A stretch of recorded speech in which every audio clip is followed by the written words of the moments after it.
আচ্ছা, সাউন্ড আর ছবি ঠিক আছে?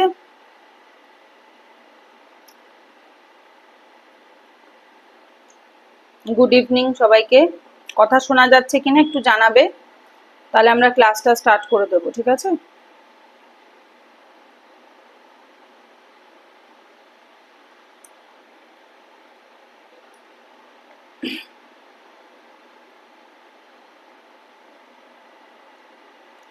কথা কি শোনা যাচ্ছে? তাহলে আমাকে একটু ইনফর্ম করবে। হ্যাঁ, হ্যাঁ শোনা যাচ্ছে। ওকে ওকে, ঠিক আছে। আমি স্ক্রিন শেয়ার করছি। লাস্ট ক্লাস থেকে কারোর কোনো ডাউট আছে, কারোর কোনো প্রশ্ন? লাস্ট দিন যে টপিকটা আমরা পড়েছিলাম সেখান থেকে কারোর কোনো প্রশ্ন থাকলে, ডাউট থাকলে বলবে।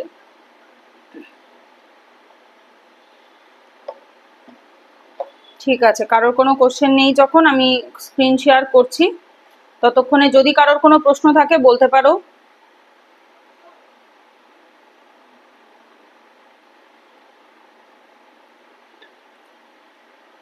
ওকে,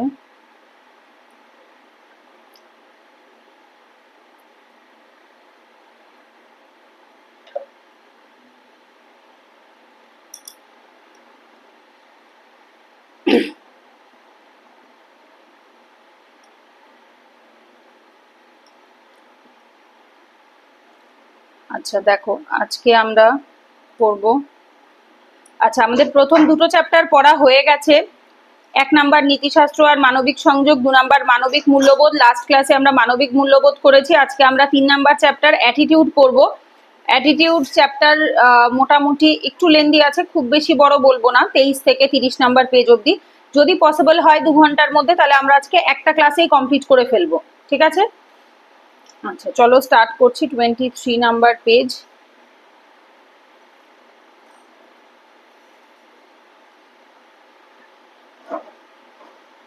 ওকে, এখান থেকে স্টার্ট হচ্ছে অ্যাটিটিউড, চ্যাপ্টার নাম্বার 3 অ্যাটিটিউড, আর হচ্ছে বাংলায় বলছে সেটার নাম কি, মনোভাব, ঠিক আছে? সো ফার্স্ট আমরা কনসেপ্টে এখান থেকে আমরা কি কি দেখতে পাচ্ছি দেখো। ফার্স্ট কি বলছে, মনোভাব বা অ্যাটিটিউড বলতে কি বোঝো? প্রথম কি কি টপিক পড়বো আগে একটুখানি আমরা এখানে দেখে নেব। আচ্ছা, তার আগে আমি একটা জিনিস, একটু তোমাদের অ্যাটিটিউডের কি কি টপিক পড়তে হবে সিলেবাস থেকে একটুখানি আমরা দেখে নিচ্ছি। একবার একটু তোমরা সিলেবাসটা ওপেন করে নাও। সিলেবাসে অ্যাটিটিউডে কি কি বলছে? কন্টেন্ট মানে অ্যাটিটিউড কি দিয়ে তৈরি, স্ট্রাকচার মানে গঠন, ফাংশন মানে অ্যাটিটিউডের কাজ, ইটস ইনফ্লুয়েন্স এটা কোথায় প্রভাব ফেলে, এবং relation with the thought and behaviour ভাবনা চিন্তা এবং ব্যবহারের সাথে অ্যাটিটিউড বা মনোভাবের কি সম্পর্ক, মরাল অ্যান্ড পলিটিক্যাল অ্যাটিটিউড নৈতিক এবং রাজনৈতিক মনোভাব কেমন হয়, সোশ্যাল ইনফ্লুয়েন্স অ্যান্ড পারসুয়েশন সামাজিকভাবে প্রভাব কতটা ফেলে এবং কাউকে পারসুয়েট করতে বা কাউকে কারোর ওপর প্রভাব ফেলতে, সেটা কুপ্রভাব হোক বা ভালো প্রভাব হোক, যেটাই হোক না কেন, মানে কারোর ওপর ইনফ্লুয়েন্স করতে বা প্রভাব ফেলতে তার কি ভূমিকা রয়েছে। তো অ্যাটিটিউডের এই টপিক আমাদেরকে এখান থেকে ডিটেলে স্টাডি করতে হবে। ওকে, চলো স্টার্ট করছি। তো এখানে কি বলছে, মনোভাব বলতে কি বোঝো বা মনোভাবের ডেফিনেশন বলেছে এখানে। আচ্ছা, প্রথমে কি বলছে, মনোভাব বলতে একজন ব্যক্তির মানসিক দৃষ্টিভঙ্গিকে বোঝায়, যে সে কোনো ব্যক্তি বা কিছু সম্পর্কে কিভাবে চিন্তা করে বা অনুভব করে। অনুভব মানে ফিলিং। তো অ্যাটিটিউড কি, কোনো একজন ব্যক্তির মানসিক দৃষ্টিভঙ্গি, সে মানসিকভাবে যে দৃষ্টিভঙ্গিটা রাখে, তার দেখার নজরিয়াটা যেরকম, সেইটাকে বোঝানো হয়। যে সে কোনো ব্যক্তি সম্পর্কে, কোনো মানুষ সম্পর্কে বা যে কোনো বিষয়বস্তুও হতে পারে, সেটা সম্পর্কে তার কি চিন্তা ভাবনা বা সে কি অনুভব করে বা ফিল করে, সেইটাকেই তার মনোভাব বলা হয় বা অ্যাটিটিউড বলা হয়। যেমন ধরো এই যে অ্যাটিটিউড, এই অ্যাটিটিউড টাইম টু টাইম বদলে যায়, সময়ের সাথে সাথে এটা বদলায়, প্লেসের বেসিসে, জায়গার বেসিসে এটা বদলায়, পার্সন টু পার্সন এটা বদলে যায়। মানে তোমার সাথে যে অ্যাটিটিউড দেখাবে সেটা হয়তো অন্য আরেকজনের ক্ষেত্রে সেম অ্যাটিটিউড নাও হতে পারে। তো মনোভাব যেটা, সেই মনোভাব আমাদের সবসময় সেম থাকে না, এটা এক একজনের ক্ষেত্রে এক এক রকম হয়। বলছে কি, মনের বাকি একজনকে কোনো বস্তু, ব্যক্তি, পরিস্থিতি ইত্যাদির প্রতি ইতিবাচক বা নেতিবাচক প্রতিক্রিয়া দেখাতে প্ররোচিত করে। তো এই মনোভাব যেটা রয়েছে বা মনের মধ্যে আমাদের যে দ্বন্দ্বটা থাকে, বা বাঘ বলতে এখানে বোঝানো হচ্ছে কোনটাকে, আমাদের মনের মধ্যে যদি কোনো বাঘ থাকে, মানে আমরা অনেক সময় বলি না ওর মনটা ও খুব ঘোরালো পেঁচালো, তার মানে কি আমাদের মনের মধ্যে যে চিন্তা ভাবনা বা বাঘগুলো রয়েছে, সেইগুলোই কোনো বস্তু সম্পর্কে, কোনো মানুষ সম্পর্কে বা কোনো জায়গা বা পরিস্থিতি সম্পর্কে কখনো পজিটিভ ভাবায়, কখনো নেগেটিভ ভাবায়, মানে ইতিবাচক বা নেতিবাচক রিয়াকশন বা প্রক্রিয়া দেখাতে প্ররোচিত করে। মনোবিশ্লেষণের অন্যতম প্রতিষ্ঠাতা কার্ল জং মনোভাবকে একটি নির্দিষ্ট উপায়ে কাজ করার বা প্রতিক্রিয়া করার জন্য মানসিকতার প্রস্তুতি হিসাবে সংজ্ঞায়িত করেছেন। তো ইনি একজন সাইকোলজিস্ট, মনোবিশ্লেষণের অন্যতম প্রতিষ্ঠাতা, তার নাম কি? কার্ল জং। কার্ল জং কি করছেন, উনি বলছেন এই ডেফিনেশনটা কি বা সংজ্ঞাটা কি বলছে, একটি নির্দিষ্ট উপায়ে কাজ করার বা প্রতিক্রিয়া করার জন্য মানসিকতার প্রস্তুতি। একটি নির্দিষ্ট উপায় মানে তুমি যখন যে উপায় ব্যবহার করবে, এবার সেটা কোনো পার্টিকুলার কাজ হতে পারে, বা তুমি কোথাও কেউ কোনো কথা বলেছে, তুমি এবার কিভাবে সেটাতে রিয়াক্ট করবে। ধরো কোনো কাজ দেখে তুমি কোনো কাজ করতে চাইছো, বা হয়তো তোমাকে কেউ কোনো কথা বলেছে সেটা শুনে তুমি কোনো রিয়াক্ট করতে চাইছো। তো বেসিক্যালি দুটো সময়ই আমাদের দরকার পড়ে, এক হচ্ছে রিয়াকশনের সময় বা প্রতিক্রিয়া দেওয়ার সময়, আর একটা হচ্ছে অ্যাকশনের সময়। অ্যাকশন অ্যান্ড রিয়াকশন, অ্যাকশন মানে আমাদের কাজ আর রিয়াকশন মানে আমাদের প্রতিক্রিয়া। তো তার উপরেই, এটার উপর বেস করেই আমাদের বিহেভিয়ার বা কেমন আমরা ব্যবহার করছি, কেমন আমরা কথা বলছি সেটা নির্ভর করে, এবং সেইটা কিসের উপর নির্ভর করে? মনোভাবের উপরে। জং উনি কি বলছেন, কার্ল জং বলছেন নিম্নলিখিত জোড়া মনোভাব চিহ্নিত করেছেন। উনি কি বলছেন দেখো, সচেতন অচেতন দুটো ভাগে উনি ভাগ করছেন, তারপর বহির্মুখী অন্তর্মুখী, তারপর যুক্তিসঙ্গত অযৌক্তিক, ব্যক্তি সামাজিক এবং সৃজনশীল। উনি অনেক রকম ভাগ করছেন। কি কি ভাবে? সচেতন, তুমি একটা কনসিয়াসলিও ব্যবহার করতে পারো, আর একটা অচেতন অবস্থায় ব্যবহার করতে পারো। যেমন ধরো একটা ছোট এক্সাম্পল বলি, বুঝতে পারবে। ধরো আমি এখন তোমাদের সাথে যেভাবে কথা বলছি, তোমরা আমার সাথে যেভাবে কথা বলছো, দ্যাট ইজ সচেতন অবস্থা। আমরা সাধারণত যেভাবে মানুষের সাথে কথা বলি, দ্যাট ইজ সচেতন অবস্থা। অচেতন অবস্থা কোনটাকে বলে? ধরো কেউ ঘুমের ঘোরে বকবক করছে, ধরো কেউ মদ খেয়ে নেশা করে উল্টোপাল্টা বকছে, তারপরেও তার একটা মনোভাব তো ফুটে উঠছেই না তার অচেতন অবস্থাতেও। বহির্মুখী অন্তর্মুখী, কখনো আমরা এক্সটার্নালি ব্যবহার করি, কখনো আমরা ইন্টারনালি ব্যবহার করি। মানে কি, ধরো তোমার ঘরের লোকের সাথে তোমার ভেতর থেকে ব্যবহার ফুটে উঠবে, সেখানে তোমার মনোভাবটা অন্তর্মুখী থাকবে। আবার বাইরের লোকের সাথে তোমার বহির্মুখী ব্যবহার থাকবে।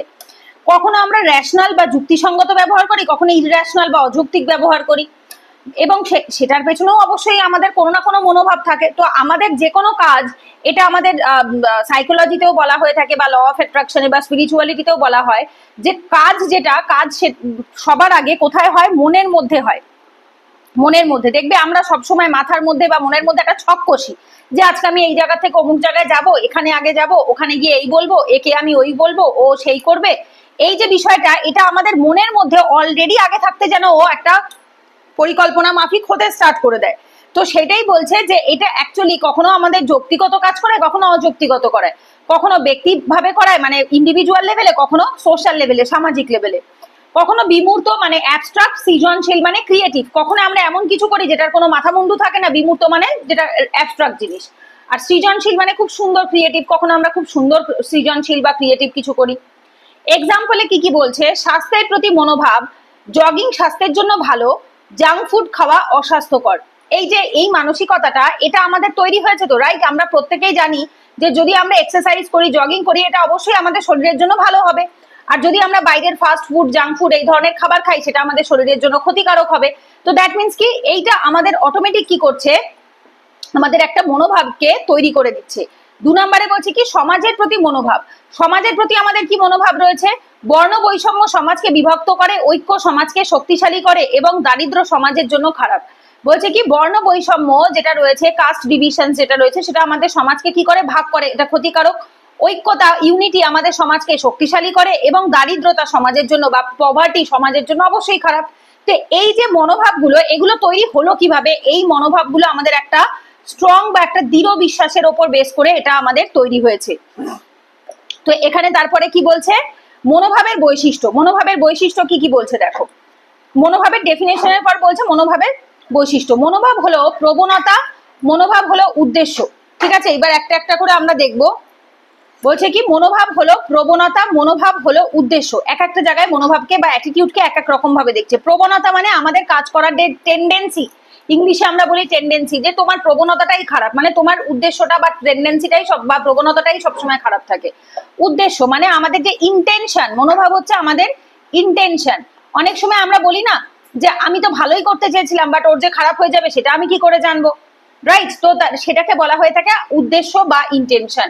তো এটা আসে কোথা থেকে? এটাও আসে আমাদের মনোভাব থেকেই। আচ্ছা, এরপর কি বলছে? আচ্ছা, এরপরে আগ্রহ, এটা বোধহয় আগ্রহ হবে খুব সম্ভবত, এটা টাইপিং এরর হয়েছে, এটা পরে আমি দেখে নেব। ব্যক্তির মতামতের প্রবণতা যা কিছু বস্তুকে অনুকূল বা প্রতিকূল ভাবে মূল্যায়ন করে সেটাও হচ্ছে মনোভাব। বলছে কি ব্যক্তির মতামতের প্রবণতা মানে তুমি যেটা ভাবছো তার যে প্রবণতাটা রয়েছে সেটা কোনো বস্তুর বিরুদ্ধেও যেতে পারে বা তার ফরেও থাকতে পারে। অনুকূল মানে তার ফরে থাকা, প্রতিকূল মানে তার বিরুদ্ধে যাওয়া।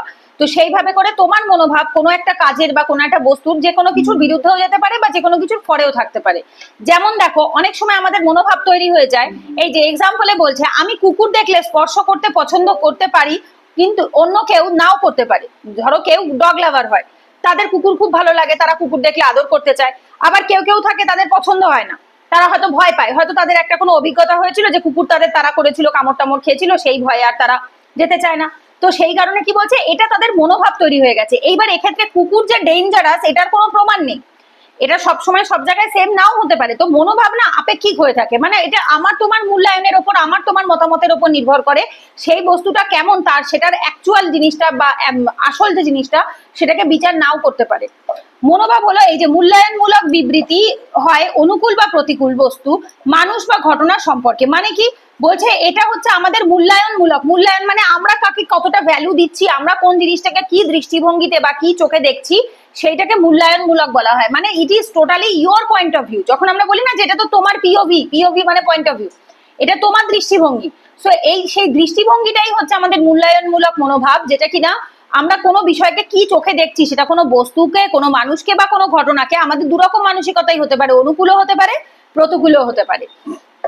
এই যেমন আমি কমলা পছন্দ করি কিন্তু আপেল অপছন্দ করি, এটা কি? এটা আমার নিজের চয়েস। বোঝা গেছে? So attitude is not ethics, এই কথাটা সবসময় মাথায় রাখতে হবে। এই যে এথিক্স যে চ্যাপ্টারটা আমরা ফার্স্ট চ্যাপ্টারে পড়েছিলাম, এথিক্স এর সাথে এর ডিফারেন্স হচ্ছে এটাই যে আমার পছন্দ তোমার পছন্দ টোটালটা কি হচ্ছে ব্যক্তিগত হচ্ছে, দিস ইজ টোটালি পার্সোনাল, এটা আমাদের ব্যক্তিগত বিষয়। এইবার এই ব্যক্তিগত বিষয়টার সাথে এথিক্সটা বা নৈতিকতা নাও মিলতে পারে।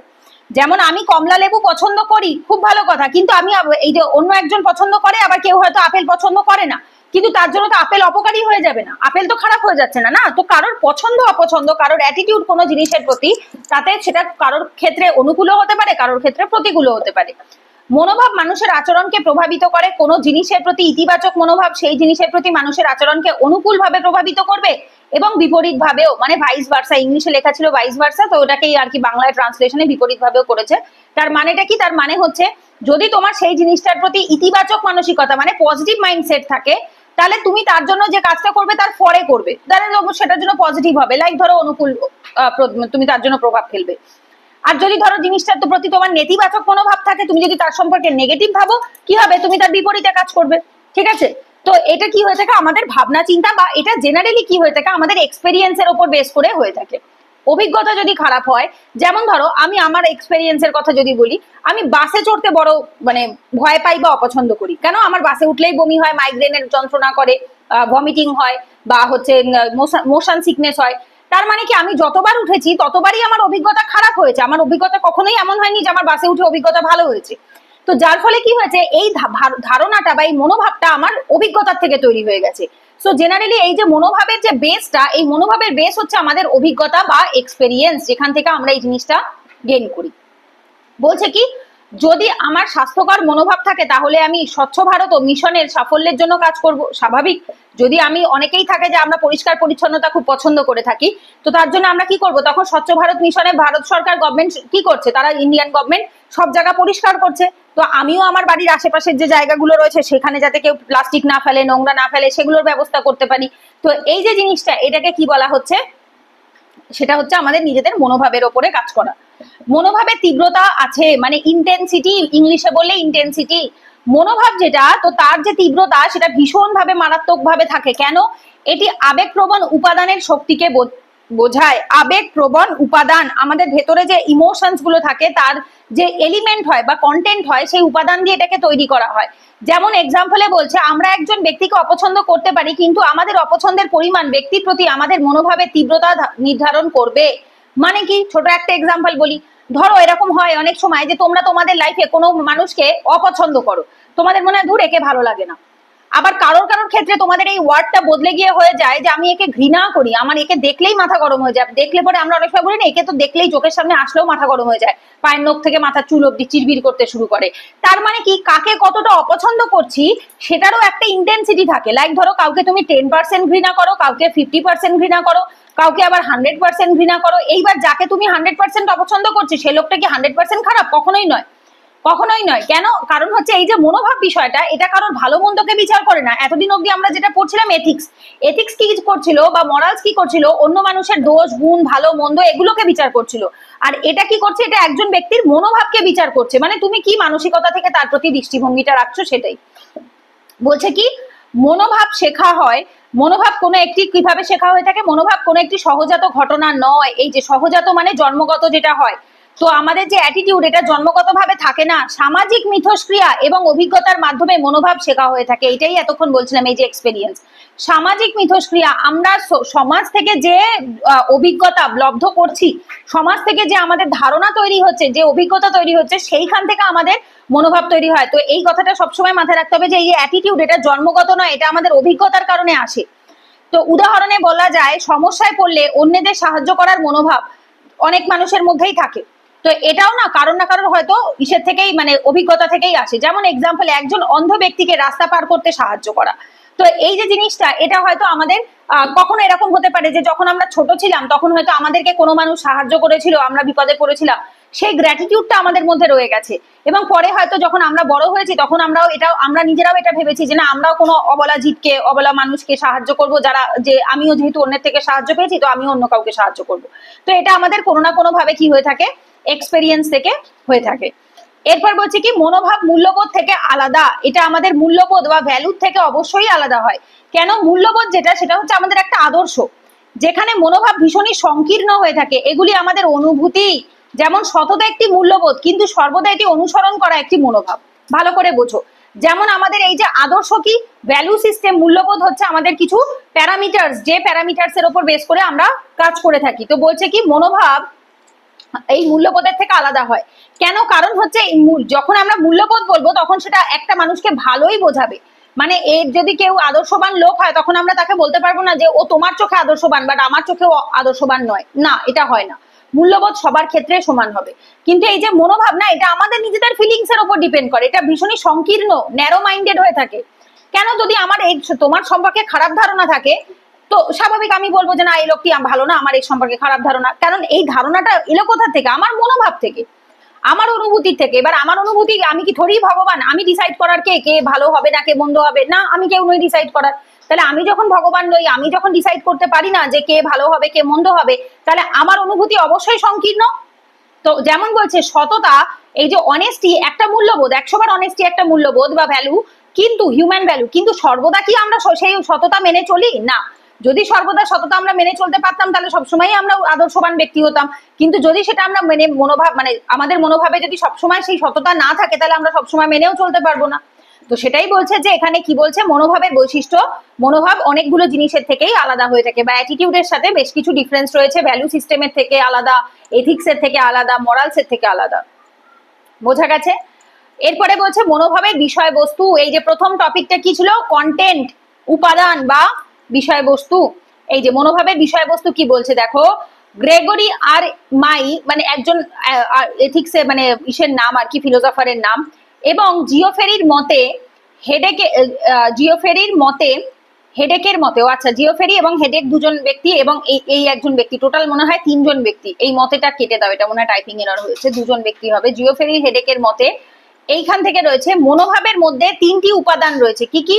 জ্ঞানীয় মানে চিন্তা, আবেগগত মানে অনুভূতি, আচরণগত মানে অভিজ্ঞতা। তার মানে কি 3টে জিনিস দিয়ে তৈরি হয়ে থাকে হচ্ছে মনোভাব। তো এই উপাদানের যে মডেলটা রয়েছে, এই বহু উপাদানের মডেলটির নাম হচ্ছে এবিসি। অ্যান্টিসিডেন্ট পূর্ববর্তী কারণ, বিহেভিয়ার মানে হচ্ছে আচরণ, কনসিকুয়েন্স মানে হচ্ছে পরিণাম। মডেল বা ক্যাব মডেলও বলা হয়, কালেকটিভ অ্যাকশন বিহেভিয়ার, সমষ্টিগত কার্যকলাপের আচরণ মডেল নামেও পরিচিত। তাহলে কি করছে 3 জন ফিলোসফার যাদের নাম কি, গ্রেগরি আর মাই, জিওফেরি আর হেডেক, এনারা কি বলছে, এনারা বলছেন যে এই মনোভাবের মধ্যে 3টে উপাদান থাকে। কি কি 3টে উপাদান? চিন্তা বা জ্ঞান, আবেগ বা অনুভূতি, আচরণ বা অভিজ্ঞতা। তার মানেটা কি একটা একটা করে বুঝবো। আমাদের ভাবনা চিন্তা যেখানে থাকে সেই অনুসারে আমাদের যে জ্ঞান থাকে সেই জ্ঞানের উপর ভাবনা বেস করে আমাদের চিন্তা ভাবনা আসে। আমাদের যে আবেগ থাকে, আমাদের যে ইমোশন থাকে তার উপর বেস করে আমাদের অনুভূতি বা ফিলিংস আসে। আমাদের যে আচরণ আমরা করে থাকি সেটা কিসের উপর বেস করে করি? অভিজ্ঞতার উপর বেস করে করি। তার মানে কি বলছে, জ্ঞানটা আসছে কোথা থেকে?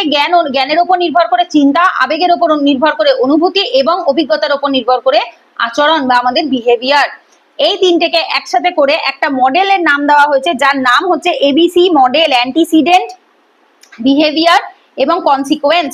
এ ফর অ্যান্টিসিডেন্ট মানে পূর্ববর্তী কারণ, যেটাকে আমরা কি বলতে পারি? আমাদের অভিজ্ঞতা বলতে পারি। আমাদের অভিজ্ঞতা থেকে, আমাদের পূর্ববর্তী কারণ থেকে আমাদের ব্যবহার আসে, রাইট? তো এরপর আসে বিহেভিয়ার বা ব্যবহার বা আচরণ, আমরা কিভাবে ব্যবহার করছি। এরপর আসে ব্যবহারটা আমাদের বর্তমান থাকে, মানে একটা পাস্ট, একটা প্রেজেন্ট, একটা ফিউচার।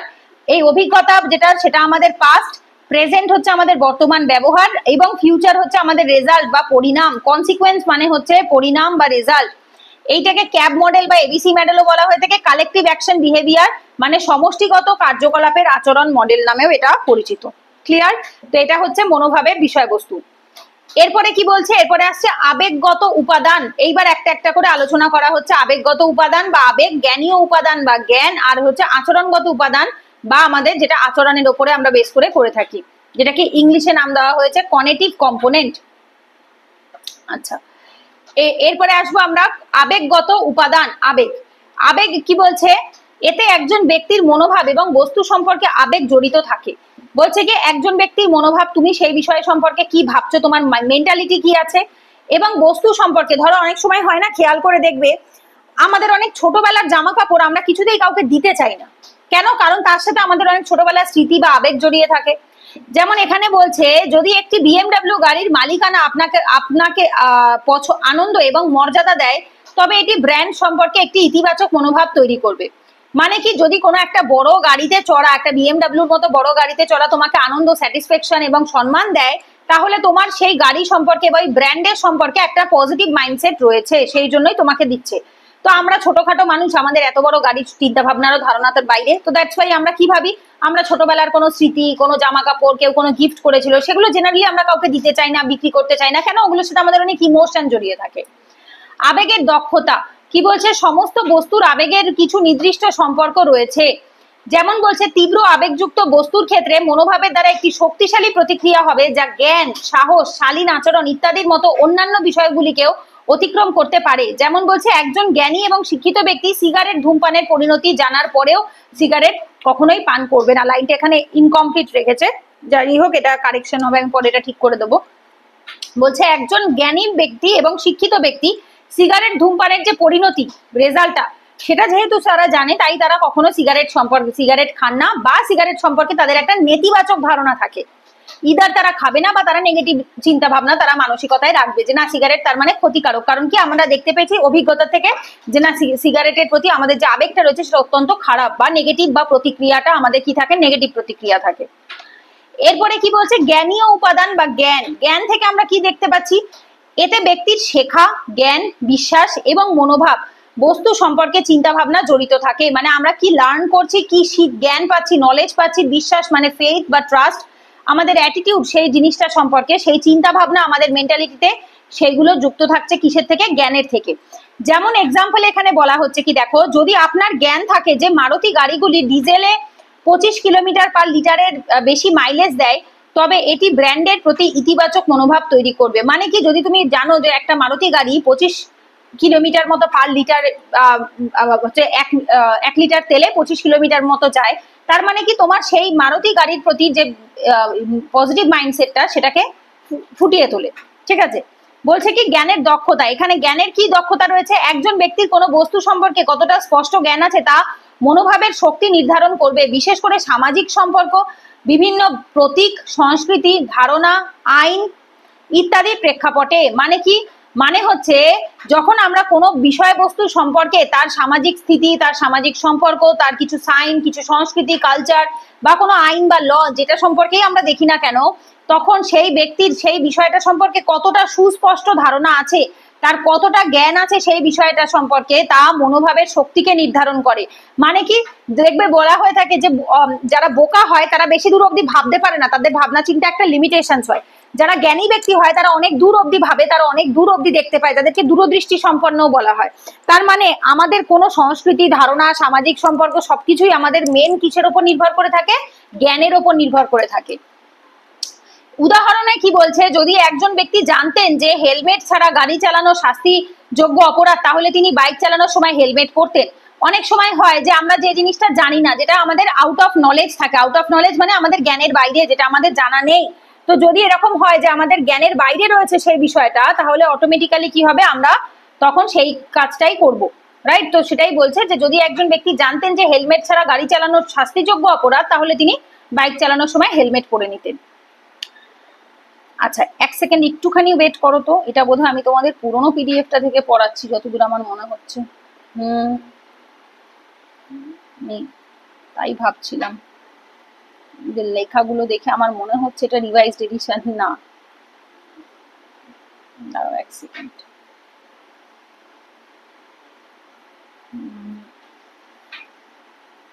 কোথায় পড়াচ্ছিলাম বলো তো? মনোভাব, এইটা পড়াচ্ছিলাম। আমি তাই ভাবছি যে লেখাগুলো একটু অন্যরকম লাগছে, পরেরটাতে তো আমি চেঞ্জ করেছি অনেক কিছু। ওকে, জ্ঞানীয় উপাদান অবধি আমরা পড়ে ফেলেছি। আচ্ছা, এবার আসছে কি 3 নাম্বার।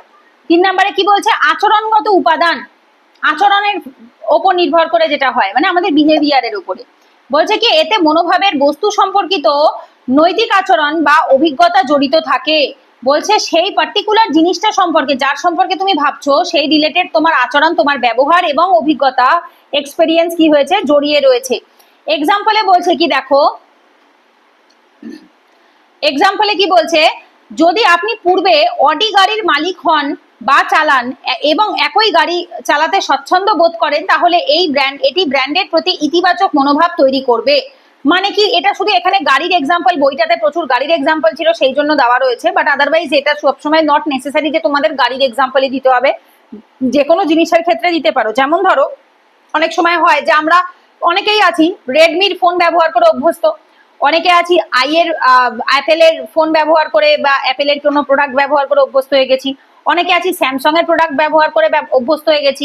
তো যে কোনো জিনিসের প্রতি যদি আমরা অনেক দিন ধরে ব্যবহার করে থাকি, বা আমাদের যে আচরণটা, মানে ওই জিনিসটার প্রতি যদি বেশি ব্যবহার হয়ে থাকে, অভিজ্ঞতা যদি বেশি ভালো হয়ে থাকে, তাহলে কি হবে, অটোমেটিক্যালি তাদের প্রতি, সেই ব্র্যান্ডের প্রতি আমাদের একটা পজিটিভ মাইন্ডসেট তৈরি হয়ে যাবে যে না, এটা ভালো, রাইট? তখন এই ব্যাপারটা চলে আসে যে না, এই জিনিসটা ভালো, কেন আমি অনেক বছর ধরে ব্যবহার করছি তাই দেখেছি।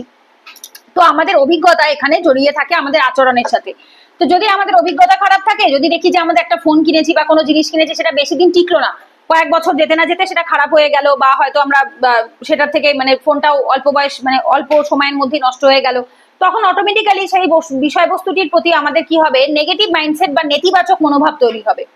বলছে আচরণের দক্ষতা কি বলছে এবার, যদিও আচরণ মনোভাবের প্রতিফলন 100 বার, এই যে আচরণটা আমরা করে থাকি, ব্যবহার যেটা করি, সেটা আমাদের মানসিকতারই একটা প্রতিফলন মাত্র। প্রতিফলন মানে প্রতিচ্ছবি, যেরকম আমরা মানে ভেতরে যা চলে সেটাই আমরা বাইরে দেখিয়ে ফেলি। আমাদের মেন্টালিটির মধ্যে যদি কাঁচরা থাকে, নোংরা থাকে, তাহলে বাইরে কখনোই আমরা গোলাপ ফুলের মতো সুগন্ধিত হতে পারবো না। আমাদের ভেতরটা ফুলের মতো পবিত্র হলে তবেই বাইরে থেকেও আমরা সুন্দর হব। আচরণ মনোভাবকে প্রভাবিত করে। তো আমাদের যে আচরণ রয়েছে, আমাদের ব্যবহার রয়েছে, সেটাও আমাদের মনোভাবকে প্রভাবিত করে। কেন, দেখবে অনেক সময় হয় কি, আমরা যদি কারোর উপর রাগ হয়, যদি আমরা সেই সময় চিৎকার চেঁচামেচি করে ঝগড়াঝাটি অশান্তি করি, আস্তে আস্তে আমাদের মধ্যে তমগুণ আরো বাড়তে থাকে এবং আমরাও আরো বেশি অ্যাগ্রেসিভ হতে থাকি, আমাদের মনোভাব আরো খারাপ হতে থাকে। কিন্তু যদি এরকম হয় যে আমাদের যখন রাগ হচ্ছে বা খারাপ মানে কারোর ব্যবহারে খারাপ লাগছে, আমরা যদি নিজেদেরকে সেলফ কন্ট্রোল করতে পারি, আমরা যদি তখন ভাবি যে না, আমি চিৎকার করবো না, আমি নিজের রাগকে কন্ট্রোল করবো, কোনো খারাপ ব্যবহার করবো না, এই মানসিকতাটা যদি আমরা রাখতে পারি, অটোমেটিক্যালি কি হবে, আমরা কন্ট্রোল জিনিসটা কি বা নিজেদেরকে যে আত্মসংযম করার যে প্রক্রিয়াটা, সেটা সম্পর্কে আস্তে আস্তে আমরা অবগত হব, আমরা শিখতে পারবো। তো আমাদের মনোভাবটা, আচরণও মনোভাবকে প্রভাবিত করে, মনোভাবও আচরণকে প্রভাবিত করে। বলছে যখন আচরণ কাম্য নয়, তখন এটি নিরুৎসাহিত করে, যার ফলে মনোভাবের পরিবর্তন হবে এবং তারপরে মনোভাব একটি আকাঙ্ক্ষিত উপায়ে সাড়া দেবে। মানে কি বলছে, যে আচরণটা সমাজের জন্য কাম্য নয়, মানে যেটা সবাই পছন্দ করবে না, সেই ধরনের মনোভাবকে বা সেই ধরনের আচরণকে নিরুৎসাহিত করা উচিত। নিরুৎসাহিত মানে ডিসকারেজ করা উচিত। সেই ধরনের আচরণ কখনো করা উচিত নয়, যার ফলে আমাদের মানসিকতারও আস্তে আস্তে পরিবর্তন হবে। এবং তারপরে কি হবে, মনোভাব একটি কাঙ্ক্ষিত উপায়ে সাড়া দেবে। কাঙ্ক্ষিত উপায় মানে যেটা সবাই অ্যাকসেপ্ট করবে। তো আমি যদি জানি যে আমি এখন সবার মধ্যে চিৎকার করতে পারবো না, তো আমি যদি দেখতে পাই যে না আমি চিৎকার করলে লোকে আমাকে খারাপ বলবে, তো এটা কখনোই কাম্য নয় যে আমি রাস্তাঘাটে বসে সিন ক্রিয়েট করবো বা চিৎকার করব। তো আমি কি করব, আমার নিজেকে নিরুৎসাহিত করবো যে না আমার যতই রাগ হোক আমি এখন কিছু বলবো না, আমি চুপ করে থাকবো। এইটা আস্তে আস্তে কি হবে, মনোভাবকে দমন করতে সাহায্য করবে এবং তার ফলে একটা কাঙ্ক্ষিত উপায়। তাহলে আমি কিভাবে, এইবার আমার মন তখন আমাকে প্রশ্ন করবে, আচ্ছা তাহলে আমি যদি চিৎকার করতে না পারি তাহলে আমি কিভাবে এই জায়গাটা থেকে বেরোতে পারি। এইবার আমার কাছে পরের উপায় আসবে মাথায় যে না তাহলে আমি জায়গাটা অ্যাভয়েড করে যাই, আমি জায়গাটাকে ত্যাগ করে দিই, আমি লিভ করে দিই।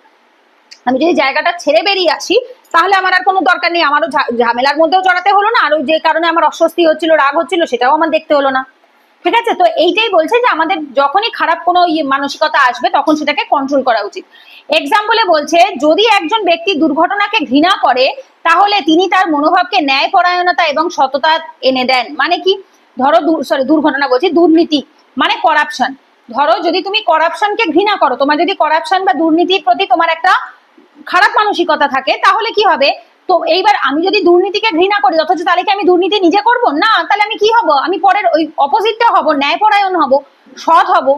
বোঝা গেছে? সো এইটা সবসময় আমাদের মাথায় রাখতে হবে যে আমরা প্রকৃতির থেকে, পৃথিবীর থেকে সবসময় ভালোবাসা বা লাভ আশা করি, কিন্তু বিনিময়ে আমরা সবসময় সকলের প্রতি আমাদের অসহ্যকর, একে আমার পছন্দ না, এর প্রতি আমার ঘৃণা, ও এই ও সেই, এনভিয়াস মানে শত্রুতা, এই বা হচ্ছে হিংসা করা, এই ধরনের নেগেটিভ জিনিস আমরা প্রকৃতিকে দিয়ে তারপর আমরা প্রকৃতির থেকে কি চাই, আমাদের সাথে সব ভালো হোক, আমাদেরকে সবাই ভালোবাসুক, বাট সেটা কিন্তু হয় না।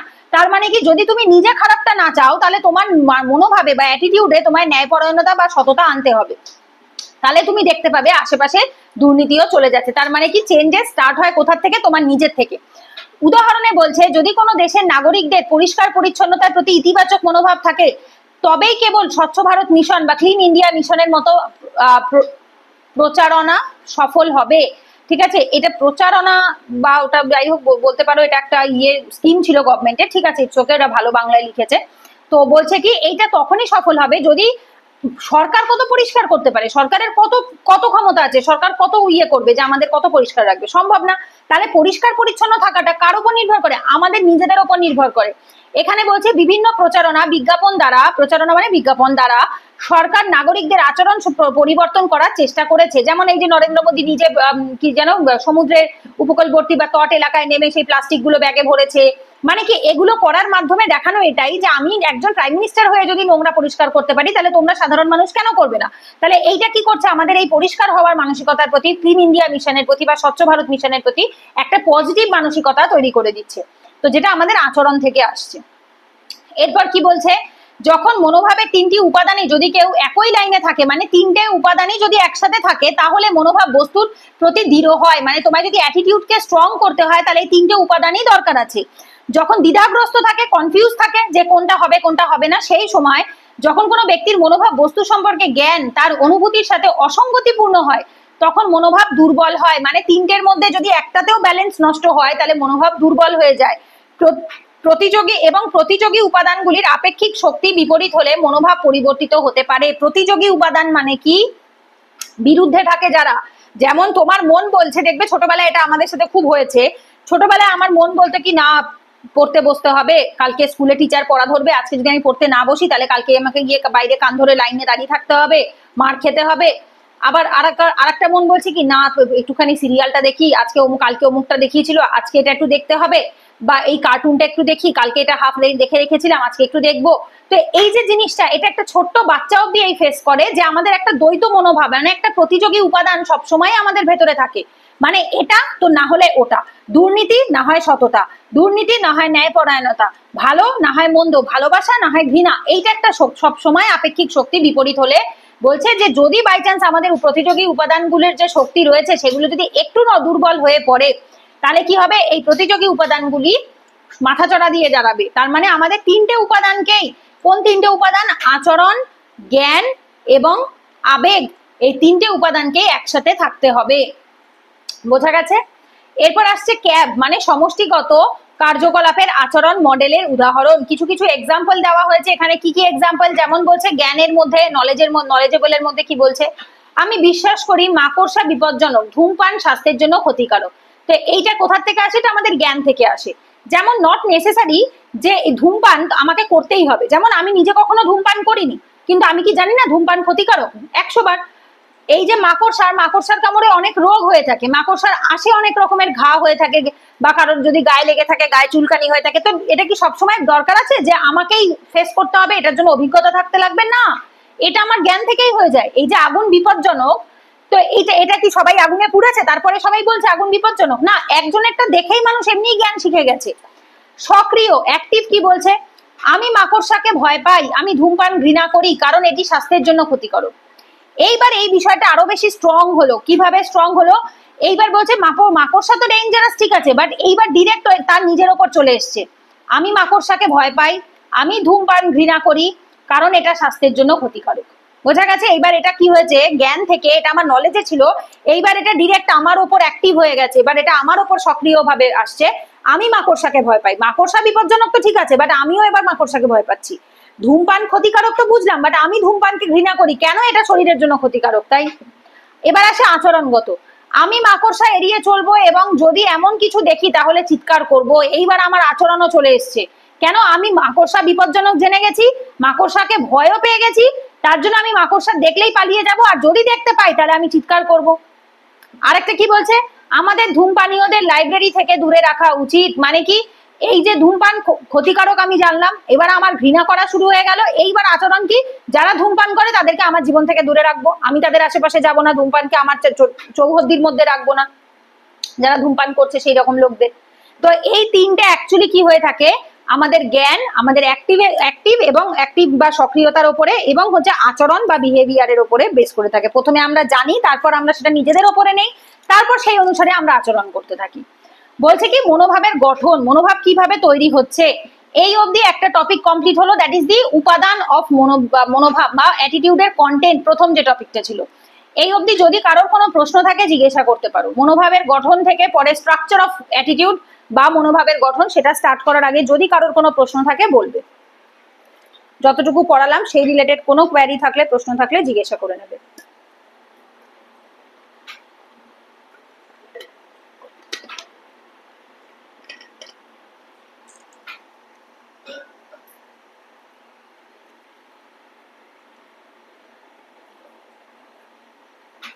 ঠিক আছে, স্টার্ট করছি। কি বলছে? মনোভাবের গঠন, মনোভাব গঠনের তত্ত্ব। ঠিক আছে, কি কি মনোভাব গঠনের কি কি তত্ত্ব রয়েছে? বলছে ধ্রুপদী কন্ডিশনিং, অপারেটর কন্ডিশনিং এবং পর্যবেক্ষণ। এখানে বেশ কিছু নাম আছে। আচ্ছা, কি কি বলছে? একটা আসছে হচ্ছে ক্লাসিক্যাল বা প্যাভলোভিয়ান কন্ডিশনিং, সাপেক্ষতা বা যন্ত্রের কন্ডিশনিং। কন্ডিশনিং মানে হচ্ছে যেটা কিছু সিচুয়েশন দেওয়া হয়। পর্যবেক্ষণমূলক পরীক্ষা, এইটার উপর বেস করে আমরা মনোভাবকে স্টাডি করব। এইবার তোমাদের একটা কথা বলে রাখি, এই যে মনোভাব চ্যাপ্টারটা, এই মনোভাব চ্যাপ্টারটা কিন্তু সম্পূর্ণভাবে সাইকোলজির চ্যাপ্টার, সম্পূর্ণভাবে সাইকোলজি। তো এইখানে আমরা এমন এমন নাম দেখবো যে, বা যাদের নাম আমরা দেখতে পাচ্ছি, দে অল আর সাইকোলজিস্ট। ঠিক আছে, তারা মনস্তত্ত্ববিদ, তারা প্রত্যেকে। তো সুতরাং এই যেগুলো আমরা যা পড়বো, প্যাভলোভিয়ান কন্ডিশনিং, সাপেক্ষতা বা যন্ত্রের কন্ডিশনিং বা পর্যবেক্ষণমূলক পরীক্ষা, এগুলো সবই হচ্ছে আমাদের ইসের মধ্যে পড়ছে, কি বলে ওটাকে, সাইকোলজির মধ্যে পড়ছে। এইবার আসে কি ক্লাসিক্যাল। বলছে ধ্রুপদী কন্ডিশনিং হলো শেখার একটি মৌলিক রূপ, যেখানে একটি উদ্দীপক প্রাথমিকভাবে নিরপেক্ষ অন্য উদ্দীপকের সাথে বারবার জোড়া লাগানোর মাধ্যমে প্রতিক্রিয়া জাগানোর সম্ভাবনা অর্জন করে। মানে কি? মানে হচ্ছে একটা মৌলিক প্রতিক্রিয়া থাকে বা একটা মৌলিক রূপ থাকে, ফান্ডামেন্টাল একটা কনসেপ্ট থাকে, যেটা কিনা উদ্দীপকের মতো কাজ করে। ঠিক আছে, প্রথমেও নিরপেক্ষ থাকে, প্রাথমিকভাবে একদম ফার্স্ট স্টেজে ও নিরপেক্ষ থাকে, মানে ওকে কোনো কিছুই টাচ করতে পারে না। অন্য উদ্দীপকের সাথে ও বারবার যখন ওর কানেকশন হয় অন্য উদ্দীপকের সাথে, তখন কি করছে? ও প্রতিক্রিয়া জাগানোর চেষ্টা করে বা নিজের মধ্যে প্রতিক্রিয়া আনার সম্ভাবনায় আসতে থাকে। যেমন কি বলছে দেখো, একজন ফুটবলার তার কেনা জুতার প্রতি কোনো আবেগগত প্রতিক্রিয়া দেখাতে পারে না। যাই হোক, এটি এমন হয়েছিল যে প্রতিবার যখন সে এই নির্দিষ্ট জুতা ব্যবহার করত, তার দল জিতে যেত। এর ফলে সেই জুতার সাথে সুখ ও আরামকে যুক্ত করতে শুরু করে। মানে কি? মানে হচ্ছে অনেক সময় হয় না, আমরা অনেক সময় বলে থাকি this is my lucky dress. অনেক সময় দেখবে আমরা বলে থাকি যে এইটা আমার খুব পয়ার জামা, এইটা পরলে পরেই আমার সাথে সব ভালো হয়, বা এই ডেটটা আমার জন্য খুব ভালো, এই রংটা আমার জন্য খুব শুভ, আমি এই যেদিনই কোথাও রবিবারে যাই বা বুধবার দিন যাই আমার সেদিন সব ভালো হয়, এই আমি যেদিনই সবুজ কালারের জামা পরি বা নীল রঙের জামা পরি আমার সাথে সব ভালো হয়। তো এই যে ভাবনা চিন্তা, এইটা আমাদের কি হয়ে থাকে নিজের থেকে, এই যে ধরো সবুজ কালারটা ও ইটসেলফ কিন্তু কোনো উদ্দীপক নয়। ভালো করে বোঝো, এই যে জুতোটা, এই যে জুতোটার কথা বলা হচ্ছে, একজন ফুটবলারের যে জুতোটা, সেই জুতোটা কিন্তু কোনোভাবে ও ইয়ে নয়, মানে কোনো উদ্দীপক নয়, ও প্রথমে নিরপেক্ষই ছিল, কিন্তু বারবার কি হয়েছে, এই জুতো যেদিনই ও পড়ছে সেদিনই ও খেলায় জিতে যাচ্ছে, ওর দল জিতে যাচ্ছে, যার ফলে ওর একটা ইমোশন তৈরি হয়েছে জুতোর প্রতি, একটা সুখ বা একটা ভালো বা একটা কমফোর্টনেস তৈরি হয়েছে, যে না এই জুতোটা আমার জন্য খুব লাকি জুতো, যেদিনই আমি পড়ছি সেদিনই আমার সাথে ভালো হচ্ছে। তার মানে কি, এই যে প্যাভলোভিয়ান কন্ডিশনিং যেটা আমাদেরকে প্যাভলভ বলছেন, সেটা হচ্ছে কি, যেটা হচ্ছে আমাদের নিজস্ব একটা এলিমেন্ট থাকবে ফার্স্টে, যে এলিমেন্টের একার কোনো যোগ্যতা নেই, বাট তার সাথে কোনো ঘটনা বারবার যখন লাগবে বা বারবার যখন জোড়া লাগবে বা কানেক্টেড হবে, তখন সেই প্রতিক্রিয়াটা আমাদের মধ্যে একটা উদ্দীপনা বা একটা উদ্দীপকের সম্ভাবনাকে জাগরিত করবে। তো কি বলছে, আপনি একটি নতুন খাবার খান এবং তারপর ফ্লু হবে, এটা ঠিক আছে, এটা ফ্লু হবে, ফ্লু মানে হচ্ছে পেট খারাপ বা জ্বর এই জাতীয় কারণে অসুস্থ হয়ে পড়েন, মানে খাবারে যে বিষক্রিয়াটা হয় সেটার কথাই বলছে, এটা একটু কারেকশন হবে।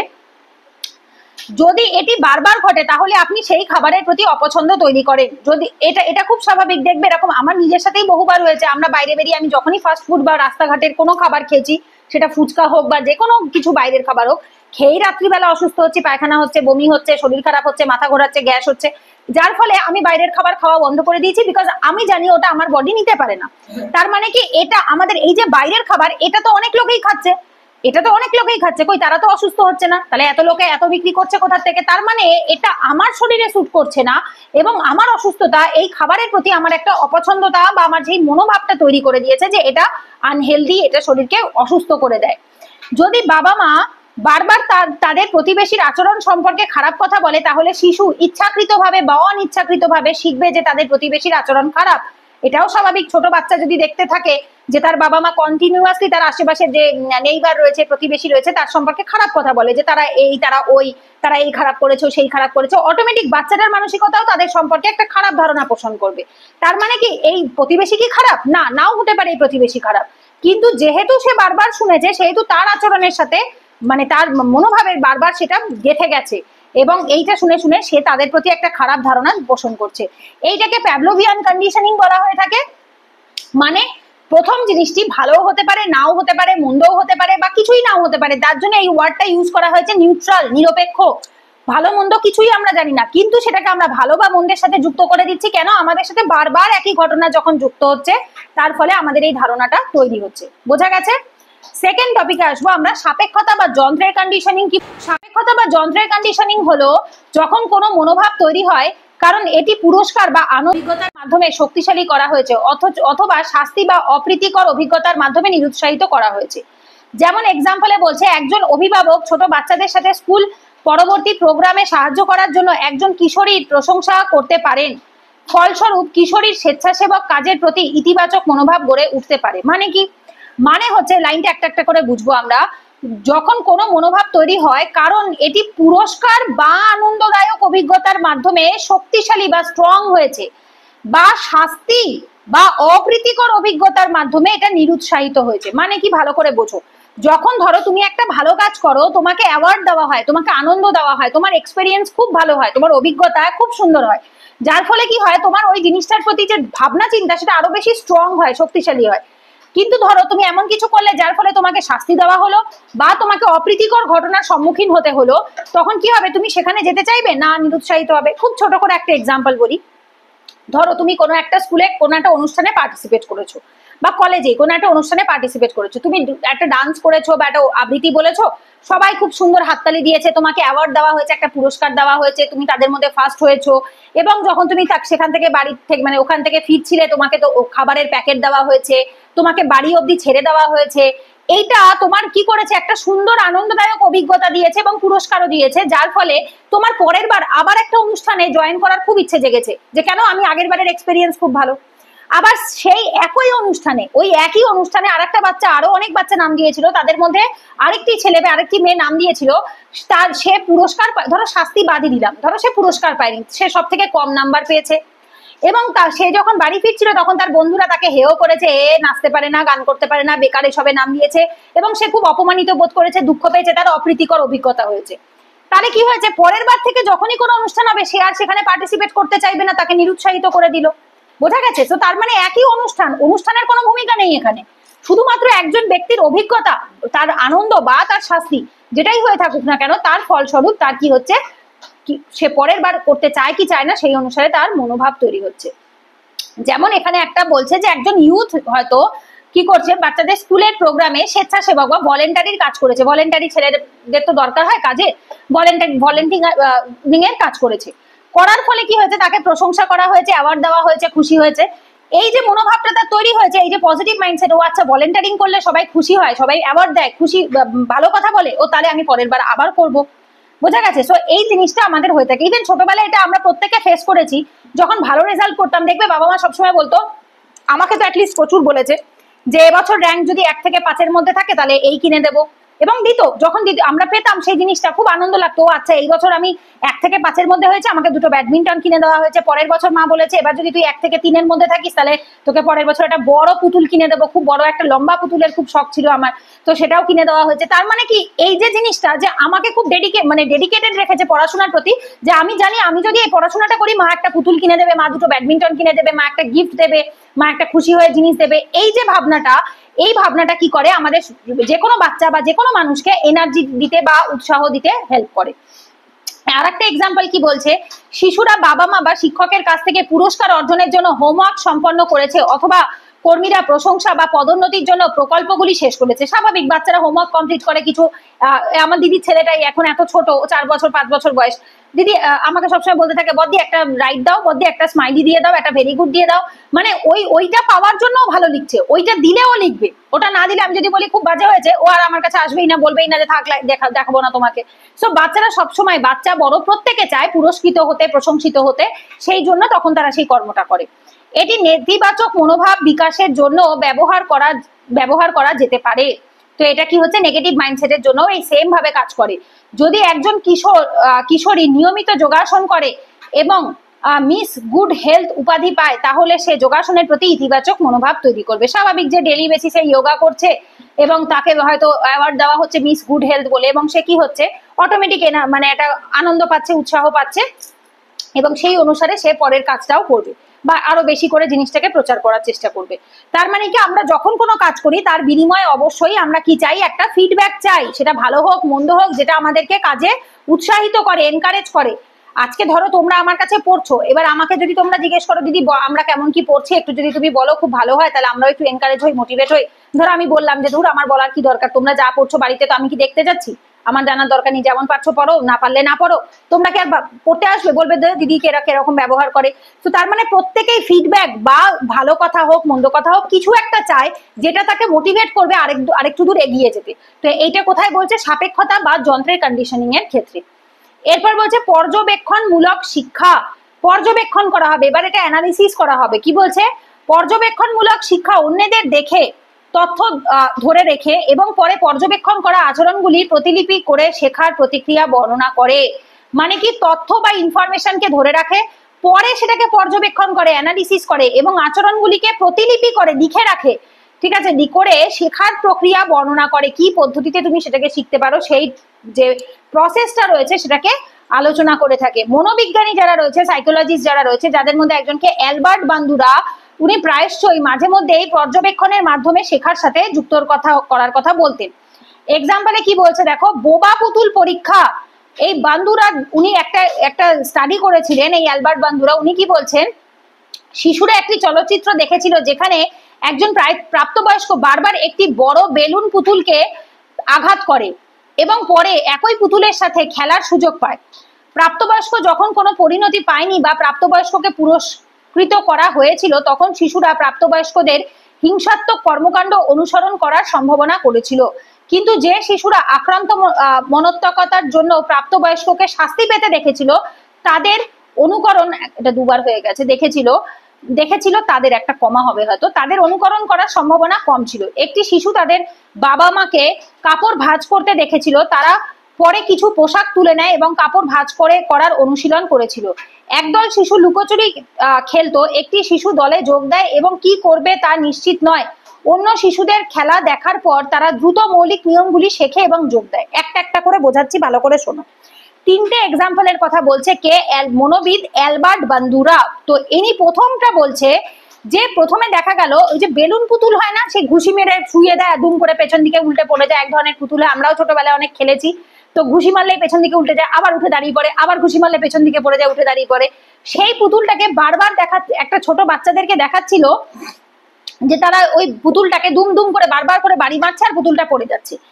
এইবার কিছু ভাগ করে নেওয়া হলো দুটো দলের মধ্যে, দল এ দল বি। দল এ কে দেখানো হচ্ছে যে দেখো এই যে লোকগুলোকে পুতুলটাকে বাড়ি মেরে মেরে ফেলছিল, এদেরকে পুরস্কার গিফট দেওয়া হয়েছে, এদেরকে অ্যাওয়ার্ড দেওয়া হয়েছে। আর দল বি কে দেখানো হলো যে এই যে লোকটা কি করছিল, যে পুতুলটাকে মারছিল, তাকে পানিশ করা হয়েছে, শাস্তি দেওয়া হয়েছে। যেটা দেখার পরে এই দল এ যে এতে যে বাচ্চাগুলো ছিল তারাও কি করলো, এই পুতুলটাকে মারতে শুরু করলো এবং তাদের অ্যাটিটিউডও হিংসাত্মক হয়ে গেল। এরাও ভায়োলেন্সটাকেই অ্যাডপ্ট করলো। কেন? কারণ তারা দেখলো খারাপ কাজ করার ফলে পুরস্কৃত হচ্ছে। কারণটা কি, এরা কাজের খারাপ বা ভালো কিছুই বোঝে না, কোনটা ভালো কাজ কোনটা মন্দ কাজ এদের এখনো সেই বোঝার বুদ্ধিটাই হয়নি। শুধু তারা এইটুকু জানে যে কোন কাজে গিফট পাওয়া যায়, কোন কাজে পানিশ হওয়া যায়। তো তারা দেখলো যখন ওমা আচ্ছা এই কাজটা করলে পরে গিফট পাওয়া যায়, তারা এটাই আমরা করব। আর দল বি তে যে বাচ্চাগুলো ছিল তাদেরকে দেখানো হলো যে এই যে লোকটা বারবার পুতুলটাকে মারছিল সেই লোকগুলোকে পানিশমেন্ট দেওয়া হয়েছে, শাস্তি দেওয়া হয়েছে। তো তার ফলে কি হলো, এরা আর কেউ এই ধরনের কাজ আর করতে চাইলো না, তারা কেউ ওই পুতুলটাকে মারলো না। মানে কি, মানে যদি বাচ্চাদেরকে দেখানো হয় যে কোনো একটা কাজ করলে তুমি শাস্তি পাবে, অটোমেটিক্যালি তাদের ভেতর যে টেন্ডেন্সিটা রয়েছে খারাপ কাজ করার সেটা চলে যায়, তারা সেই খারাপ কাজটা করে না। বোঝা গেছে? এইবার পরের এক্সাম্পলটাই বলছে কি, যেমন ধরো আমি আগের ক্লাসেই তোমাদের ক্লাসে না কাদের বলছিলাম মনে হয়, খেয়াল নেই এখন, বোধহয় তোমাদের ক্লাসেই বলছিলাম হিউম্যান ভ্যালুজ এর ক্ষেত্রে যে বাচ্চাদের কি রকম ভাবে মূল্যবোধ গড়ে ওঠে। বাচ্চারা কি করে, বাচ্চারা হচ্ছে সব থেকে বেস্ট ইমিটেটর, ওরা কপি করতে খুব ভালো পারে। ওরা নিজেরা, ওদেরকে কিছু শেখাতে হয় না। যদি তুমি শেখাও না যে বাবা বলো তো এই, বাবা বলো তো সেই, বাবা ওই করো, বাবা সেই করো, ওরা কিচ্ছু করবে না। বাট তুমি নিজে করো, একবার দুবার তিনবার চারবার পাঁচবার, তুমি যতবার পারো করো জিনিসটা, দেখো 6 বারের বার 7 বারের বার তোমার সাথে বাচ্চাটা করতে স্টার্ট করবে।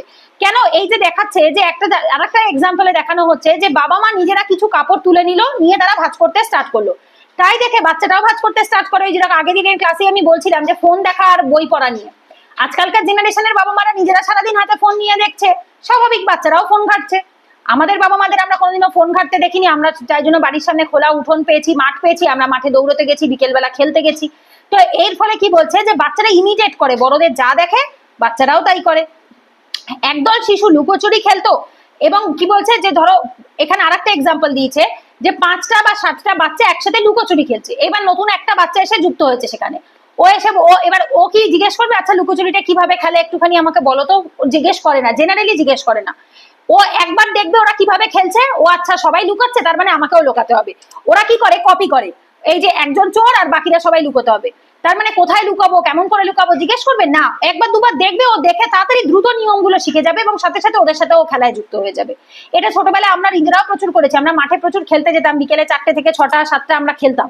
তো ওই খেলার টাইমে যখন নতুন কোনোদিন কোনো একটা খেলা হতো, তো সেদিনটা আমাদেরকে বলতে লাগলো না ওই খেলাটা কিভাবে খেলে, একজন দুজন খেলছে, সবাই খেলছে, দেখে নিয়েছে, ও আচ্ছা এইভাবে খেলে তো আমরাও পারবো খেলতে। তো এইটাকে বলা হয়ে থাকে হচ্ছে কি পর্যবেক্ষণমূলক শিক্ষা। পর্যবেক্ষণ মানে আমি এবার ধীরে ধীরে দেখবো জিনিসটা, দেখে শেখা। পর্যবেক্ষণ মানে কি, দেখে শেখা। তো কেউ করছে সেটা দেখে আমি সেই অনুসারে অ্যাকশন নিচ্ছি। বোঝা গেছে? সো এইগুলো হচ্ছে পরের টপিক, দ্যাট ইজ অ্যাটিটিউডের পরের টপিক কি ছিল, কন্টেন্টের পরে স্ট্রাকচার অফ অ্যাটিটিউড, অ্যাটিটিউড কি দিয়ে গঠিত হয়। এইবার আসছে কি মনোভাব গঠনের ওপর প্রভাব ফেলতে পারে এমন বেশ কিছু কারণ। মানে এই যে মনোভাবটা তৈরি হচ্ছে সেটা কি কি কারণের ওপর বেস করে প্রভাব ফেলে বা ইম্প্যাক্ট ফেলে। ঠিক আছে, এই মনোভাব তৈরি হওয়ার উপরে কিসের কিসের ইম্প্যাক্ট পড়ে। এই অবধি যদি কারোর কোনো প্রশ্ন থাকে, ডাউট থাকে, জিজ্ঞেস করতে চাইলে করে নিতে পারো। তারপর আমরা পরের টপিক স্টার্ট করছি, মনোভাব গঠনের ওপর প্রভাব ফেলতে পারে কি কি কারণ।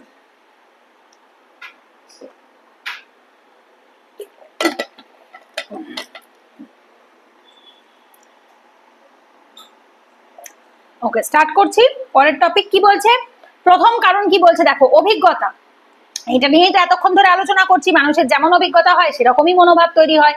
মানুষ এবং পরিস্থিতির সাথে আমাদের ব্যক্তিগত অভিজ্ঞতা সেই ব্যক্তি এবং পরিস্থিতির প্রতি আমাদের মনোভাব গড়ে তোলে। মানুষ, হিউম্যান এবং সিচুয়েশন এর মধ্যে যে ব্যক্তিগত অভিজ্ঞতা, যে পার্সোনাল এক্সপেরিয়েন্সটা হয়, সেটার ফলে সেই ব্যক্তি সম্পর্কে এবং সেই পরিস্থিতি বা সিচুয়েশন সম্পর্কে আমাদের সেই রকম অ্যাটিটিউড গড়ে ওঠে। ধরো এক্সাম্পলে আমরা যদি বলি, এখানে তো এই একই এক্সাম্পল দিয়েছে, কোনো নির্দিষ্ট স্থানে খাবার খাওয়ার ফলে আমরা অসুস্থ হয়ে পড়ি, তাহলে আমরা সেই ব্যক্তির প্রতি নেতিবাচক মনোভাব তৈরি করব। তুমি কোথাও একটা ঘুরতে গেছো, ঘুরতে যাওয়ার পরে সেই জায়গায় গিয়ে তুমি অসুস্থ হয়েছো, তোমার কি হবে? মনে হবে যে না, আমি আর এখানে আসবো না, এখানে আসার পরে আমার শরীরটা খারাপ হয়েছে, তো আমি যাব না। একটা খাবার খেয়েছো, খাওয়ার পরে তোমার এবার ওই জায়গাতে হয়তো অন্য আরেকজন মানুষও গেছে। যেমন আমি আমার নিজের এক্সপেরিয়েন্স বলতে পারি, আমি দিল্লিতে 4 মাস ছিলাম, 2020 সালের নভেম্বর থেকে 21 সালের ফেব্রুয়ারি মাস অব্দি। তো আমার এক্সপিরিয়েন্স ওভারঅল মোটামুটি মানে খুব ভালো ছিল না আশেপাশের মানুষজনের প্রতি বা খাবারের প্রতি বা অন্য কিছুর প্রতি।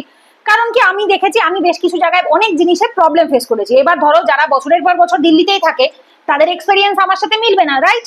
আবার অনেক দিল্লির লোক আছে যারা পশ্চিমবঙ্গে এসে নিন্দা করেছে, পশ্চিমবঙ্গের পরিবেশ ভালো না, এখানকার জলবায়ু ভালো না, এখানে ওই খাবার ভালো না, এখানে সেই খাবার ভালো না। কেন? কারণ তারা এখানে অভ্যস্ত নয়।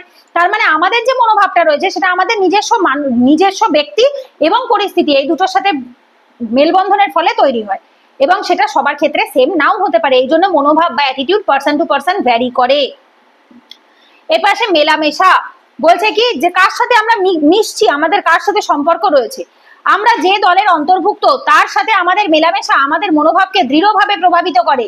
একটি দলের সাথে আমাদের ঘনিষ্ঠ মেলামেশা আমাদেরকে সেই দলের মনোভাবের সাথে সামঞ্জস্যপূর্ণ থাকতে উৎসাহিত করবে। এক্সাম্পল, পিতামাতা বা শিক্ষকদের সাথে মেলামেশা আমাদের বিভিন্ন আচরণ শেখায় যা মনোভাব গঠন করে। যেমন একটা ছোট এক্সাম্পল বলি, আমার যেমন ছোট থেকে হতো, আমি আমার বয়সী লোকেদের বা আমার থেকে যারা ছোট, আমি তাদের সাথে খুব একটা মিশতে পছন্দ করতাম, ইভেন এখনো আমার বরাবরই বয়স্ক লোকেদের সাথে কথা বলতে বেশি পছন্দ হয়। আমার বাবা মা, বাবা কাকা জ্যাঠা, বয়স্করা বা হচ্ছে টিচাররা, আমার এদের সাথে কথা বলতে খুব নিজের পার্সোনালি খুব ভালো লাগে। কারণ আমার মনে হয় এদের থেকে কিছু শেখার আছে। আমার থেকে ছোট বা আমার বয়সী সমবয়সী যারা বা আমার থেকে জ্ঞানে যারা অল্প রয়েছে, তাদের সাথে আমার খুব একটা র্যান্ডাম কথাবার্তা বলা বা আলোচনা মেলামেশা করাতে আমি পছন্দ করি না। বা এই যে সৎসঙ্গে স্বর্গবাস বা অসৎসঙ্গে সর্বনাশ, এই বিষয়টা আমি ছোট থেকে খুব মেনে চলি, এবং এর অন্যতম কারণ আমার মা। তো এই যে আমাদের মেলামেশা, আমরা দেখবো অনেক সময় হয় না, যে আমার নিজেরই দেখা আছে, আমি আমার নিজেরই একটা এক্সপেরিয়েন্স বলি, ভালো বুঝতে পারবে। আমি যখন ক্লাস 11-এ পড়তাম, ফার্স্ট টাইম আমি আমার গোটা জীবনে লাইফে একবার স্কুল বাঙ্ক করি, গোটা লাইফে এই একবারই স্কুল বাঙ্ক করি। তাও কেন? ওই যে দলে পড়ে আমার বেশ কিছু বন্ধু হয়েছিল যাদের সাথে আমি ঘুরতে গিয়েছিলাম, স্কুলের বন্ধু, এবং তারা ওই রকমই ছিল যে তারা স্কুল বাঙ্ক করে। অথচ আমি গোটা লাইফে ক্লাস 5 to 10 এর মধ্যে কোনোদিনও জানি না যে স্কুল বাঙ্ক জিনিসটা কি। ক্লাস 11-এ ওঠার পরে একবার বন্ধুদের সাথে একবারই একটা স্কুল বাঙ্ক করি, এবং ওই একবার স্কুল বাঙ্ক করি সেই দিনই আমি ধরা পড়ে আমার মায়ের কাছে, আমার দিদিদের কাছে খুব মার খাই। ঠিক আছে, খুব মার খাই। এই যে আমার অভিজ্ঞতাটা হলো, তারপর থেকে আমি গোটা জীবনে বাঙ্ক কি জিনিস আমি কোনোদিনও করেও দেখিনি এবং ভাবনা চিন্তাতেও আনিনি, না কলেজ লাইফে, না এই বড় হওয়ার পরেও। আমি যদি কোথাও যেতাম, আমি এখনো অব্দি টিল ডেট কাউকে একটা সিঙ্গেল মিথ্যা কথাও বলি না। কেন? ওই যে একদিন মিথ্যা বলেছিলাম বলে মার খেয়েছিলাম, ওই যে অভিজ্ঞতাটা হয়ে গেছে, যে খারাপ দলে মেলামেশা করেছিলাম, যার ফলে আমার যে অভিজ্ঞতাটা তৈরি হয়েছিল। তো এই মেলামেশা অভিজ্ঞতা খুব কানেক্টেড। খারাপ মানুষের সাথে মেলামেশা করার ফলে যে আমার যে অভিজ্ঞতাটা খারাপ হয়েছে, যার ফলে সেই জিনিসে, যে স্কুল বাঙ্ক করা যে খারাপ জিনিস, বাবা মাকে মিথ্যা কথা বলা যে খারাপ জিনিস, এই যে অভিজ্ঞতাটা আমার ভেতরে ঢুকে গেল, সেটা আজীবন কাল রয়ে গেছে।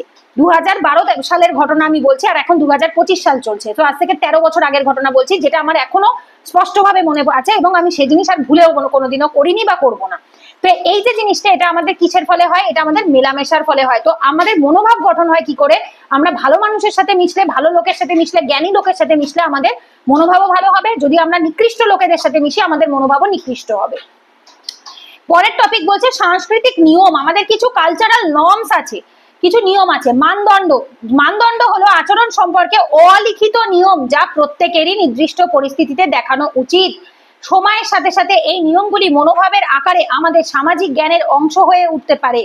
এক্সাম্পলে বলছে, গুরুত্বপূর্ণ কাজে যাওয়ার আগে পিতামাতার পা স্পর্শ করা। যেমন আমরা পরীক্ষা দিতে যাই যখন, সব থেকে এই বেস্ট এক্সাম্পল, এটা তো আমরা প্রত্যেকেই করেছি, রাইট? ছোটবেলা থেকে আমরা স্কুলে এক্সাম দিতে গেছি যখন, তখন বাবা মাকে প্রণাম করে যাওয়া, ঠাকুরের সামনে প্রণাম করা, এই যে আচরণগুলো, এটা কি কোথাও লেখা আছে? এটা তো অলিখিত, নিয়ম, এটা তো কোথাও লেখা নেই। কিন্তু আমরা দেখেছি যে এই জিনিসটা যদি আমরা করি, আমরা বড়দের আশীর্বাদ পাই। তো এই নিয়মগুলি আমাদের মনোভাবে একটা সুন্দর সামাজিক জ্ঞানের প্রতিষ্ঠা করেছে। এবং যার ফলে আমরা কি করেছি, শুভ কাজে যাওয়ার সময়, ভালো কাজে, যেমন দেখবে ভালো কাজে যাওয়ার সময় মায়েরা কপালে দইয়ের ফোঁটা দেয়, চন্দনের ফোঁটা দেয়, কেন? এটা শুভ বলে মানা হয়ে থাকে।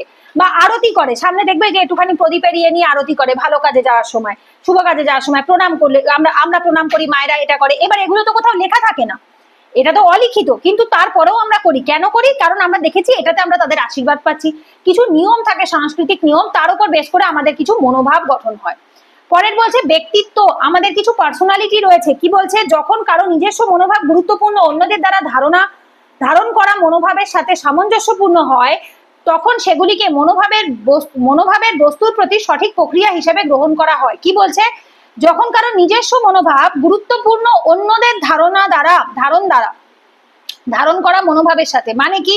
তোমার নিজস্ব মনোভাব অন্যদের ইম্পর্টেন্ট মানসিকতা, অন্যরা যেটাকে বেশি ইম্পর্টেন্স দিচ্ছে সেইটার সাথে সামঞ্জস্যপূর্ণ, মানে ব্যালেন্স করছে, তখন সেগুলিকে মনোভাবের বস্তুর প্রতি সঠিক প্রতিক্রিয়া হিসেবে গ্রহণ করা হয়। যেমন ব্যক্তিত্বের বৈশিষ্ট্য হিসেবে গান্ধীর ভদ্রতা অন্যরা অনুসরণ করত। উদাহরণে বলছে একলব্য দ্রোণাচার্যের ছবি রেখে তীর নিক্ষেপের শিল্প শিখেছিলেন। কয়েকটা এক্সাম্পল এখানে খুব ভালো বলেছে। যেমন হচ্ছে কি, আমরা নট নেসেসারি যে আমাদেরকে সেই ব্যক্তিকে আমাদের সামনেই থাকতে হবে, আমরা তার থেকে শিখতে পারি। যেমন আমি কি গান্ধীজিকে দেখতে পেয়েছি? না। গান্ধীজির থেকে আমি হাতে কলমে কিছু শিখতে পেরেছি? না। কিন্তু আমি যখন ইতিহাসের বই পড়েছি তখন আমরা একটা জিনিস দেখেছি, গান্ধীজি দুটো জিনিসের উপর তার আইন সমস্ত কিছু করেছেন, ট্রুথ অ্যান্ড নন ভায়োলেন্স, সদা সত্য কথা বলা এবং সব সময় হাতে অস্ত্র না তোলা, অহিংসা পালন করা। কখনো তিনি হাতে অস্ত্র তুলতেন না, যখনই কোনো কিছুর মধ্যে হিংসা ঢুকে যেত তখনই উনি সাথে সাথে সেটাকে বাতিল করে দিতেন। তো এই দুটো জিনিস তো আমরা গান্ধীজির থেকে শিখেছি, রাইট?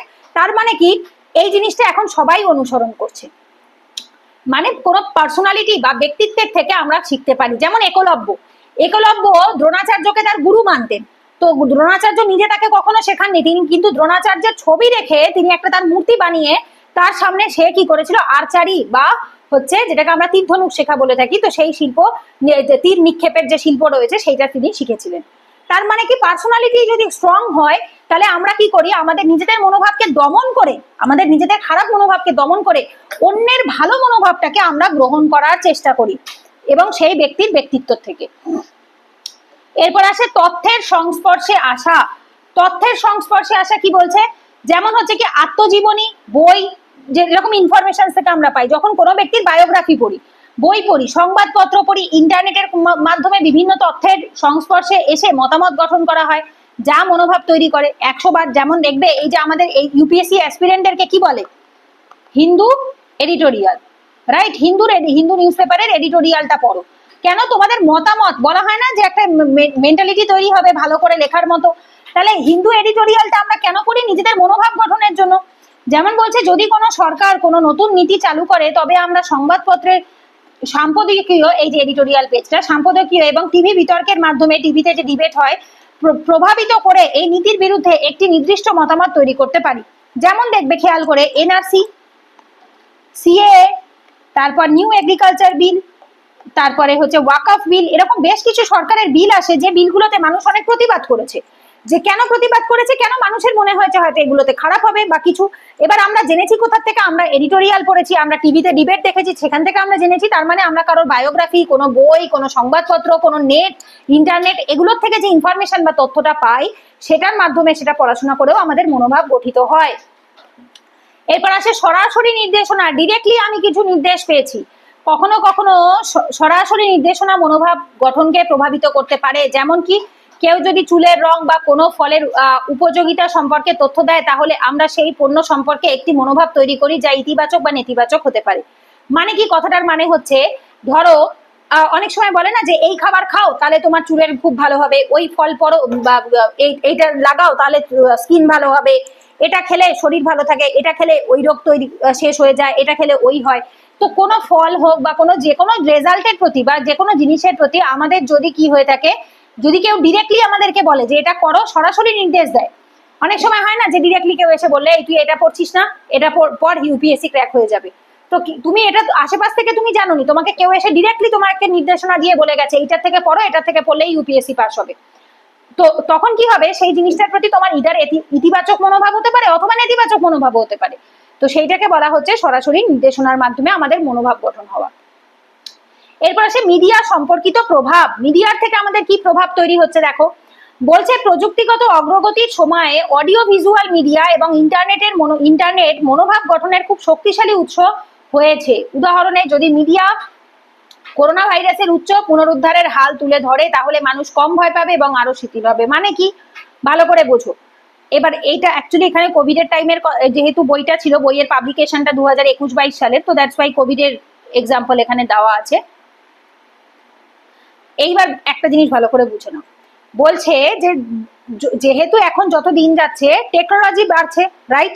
তো টেকনোলজির মাধ্যমে এই যে মিডিয়া সায়েন্স অ্যান্ড টেকের যে ভিডিওগুলো যেগুলো আসে আমাদের টিভিতে, সেগুলো যদি এই যেহেতু অডিও ভিজুয়াল মিডিয়া রয়েছে, ইন্টারনেট মিডিয়া রয়েছে, এগুলো আমাদের মনোভাব গঠনে খুব হেল্প করে। ধরো এই মিডিয়াতে, এই টিভিতে করোনা ভাইরাসের যে ইয়ে হচ্ছে, মিউটেটেড ফর্মটা যে বেড়ে গেছিল, ধরো সেই রিলেটেড টপিক দেখানো টিভিতে বন্ধ করে দিয়েছে।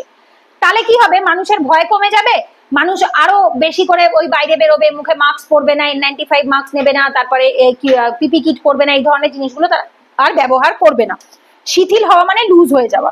কিন্তু বারবার যদি টিভি খুলে দেখে যে এই করোনা ভাইরাসেরই খবর দেখাচ্ছে, এতজন মারা গেছে, এই হয়েছে সেই হয়েছে, এগুলোই যদি বারবার বলতে থাকে, অটোমেটিক্যালি তার মনে ভয় তৈরি হবে, সে আরো বেশি করে নিয়মগুলো মানবে।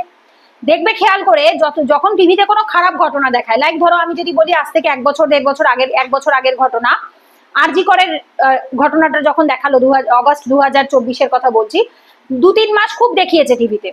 তারপরে যখন দেখানো বন্ধ করে দিল, মানুষ আস্তে আস্তে ভুলে গেল, তখন আর সেটা নিয়ে প্রোটেস্টও বন্ধ হয়ে গেল। আবার যখন দেখবে টিভিতে কোনো একটা বিষয় নিয়ে ওঠে যে কাকে অমুক নেতাকে ধরা হয়েছে, তার বাড়ি থেকে এত টাকা পাওয়া গেছে, তার এই এত ফ্ল্যাট আছে, এত গাড়ি আছে, যতদিন টিভিতে দেখিয়েছে ততদিন মানুষের মনে ছিল। যেই টিভিতে দেখানো বন্ধ হয়ে গেছে, মানুষের মন থেকে চলে গেছে। তার মানে আমরা যেটুকু মানি সেটা না আমাদের সম্পূর্ণ হচ্ছে সামনে কোনটুকু আমরা দেখতে পাচ্ছি তার উপরে বেস করে। তো যেটুকু আমরা দেখতে পাই আমরা ঠিক সেইটুকুই মেনে থাকি। এইবার আসছে কি সামাজিকীকরণের পর্যায় অনুসারে মনোভাব গঠন।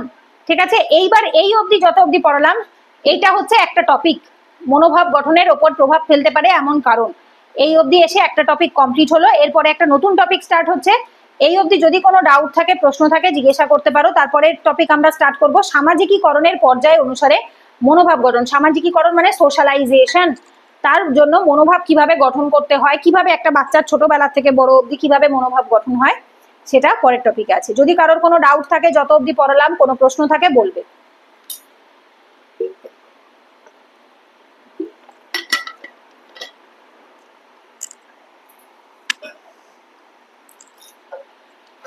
ওকে, স্টার্ট করছি। কি বলছে, সামাজিকীকরণের, এক সেকেন্ড একটু ওয়েট করো, আমি একটু দেখে নিই আর কতটুকু লেন্দি আছে, একবার দেখে নিচ্ছি।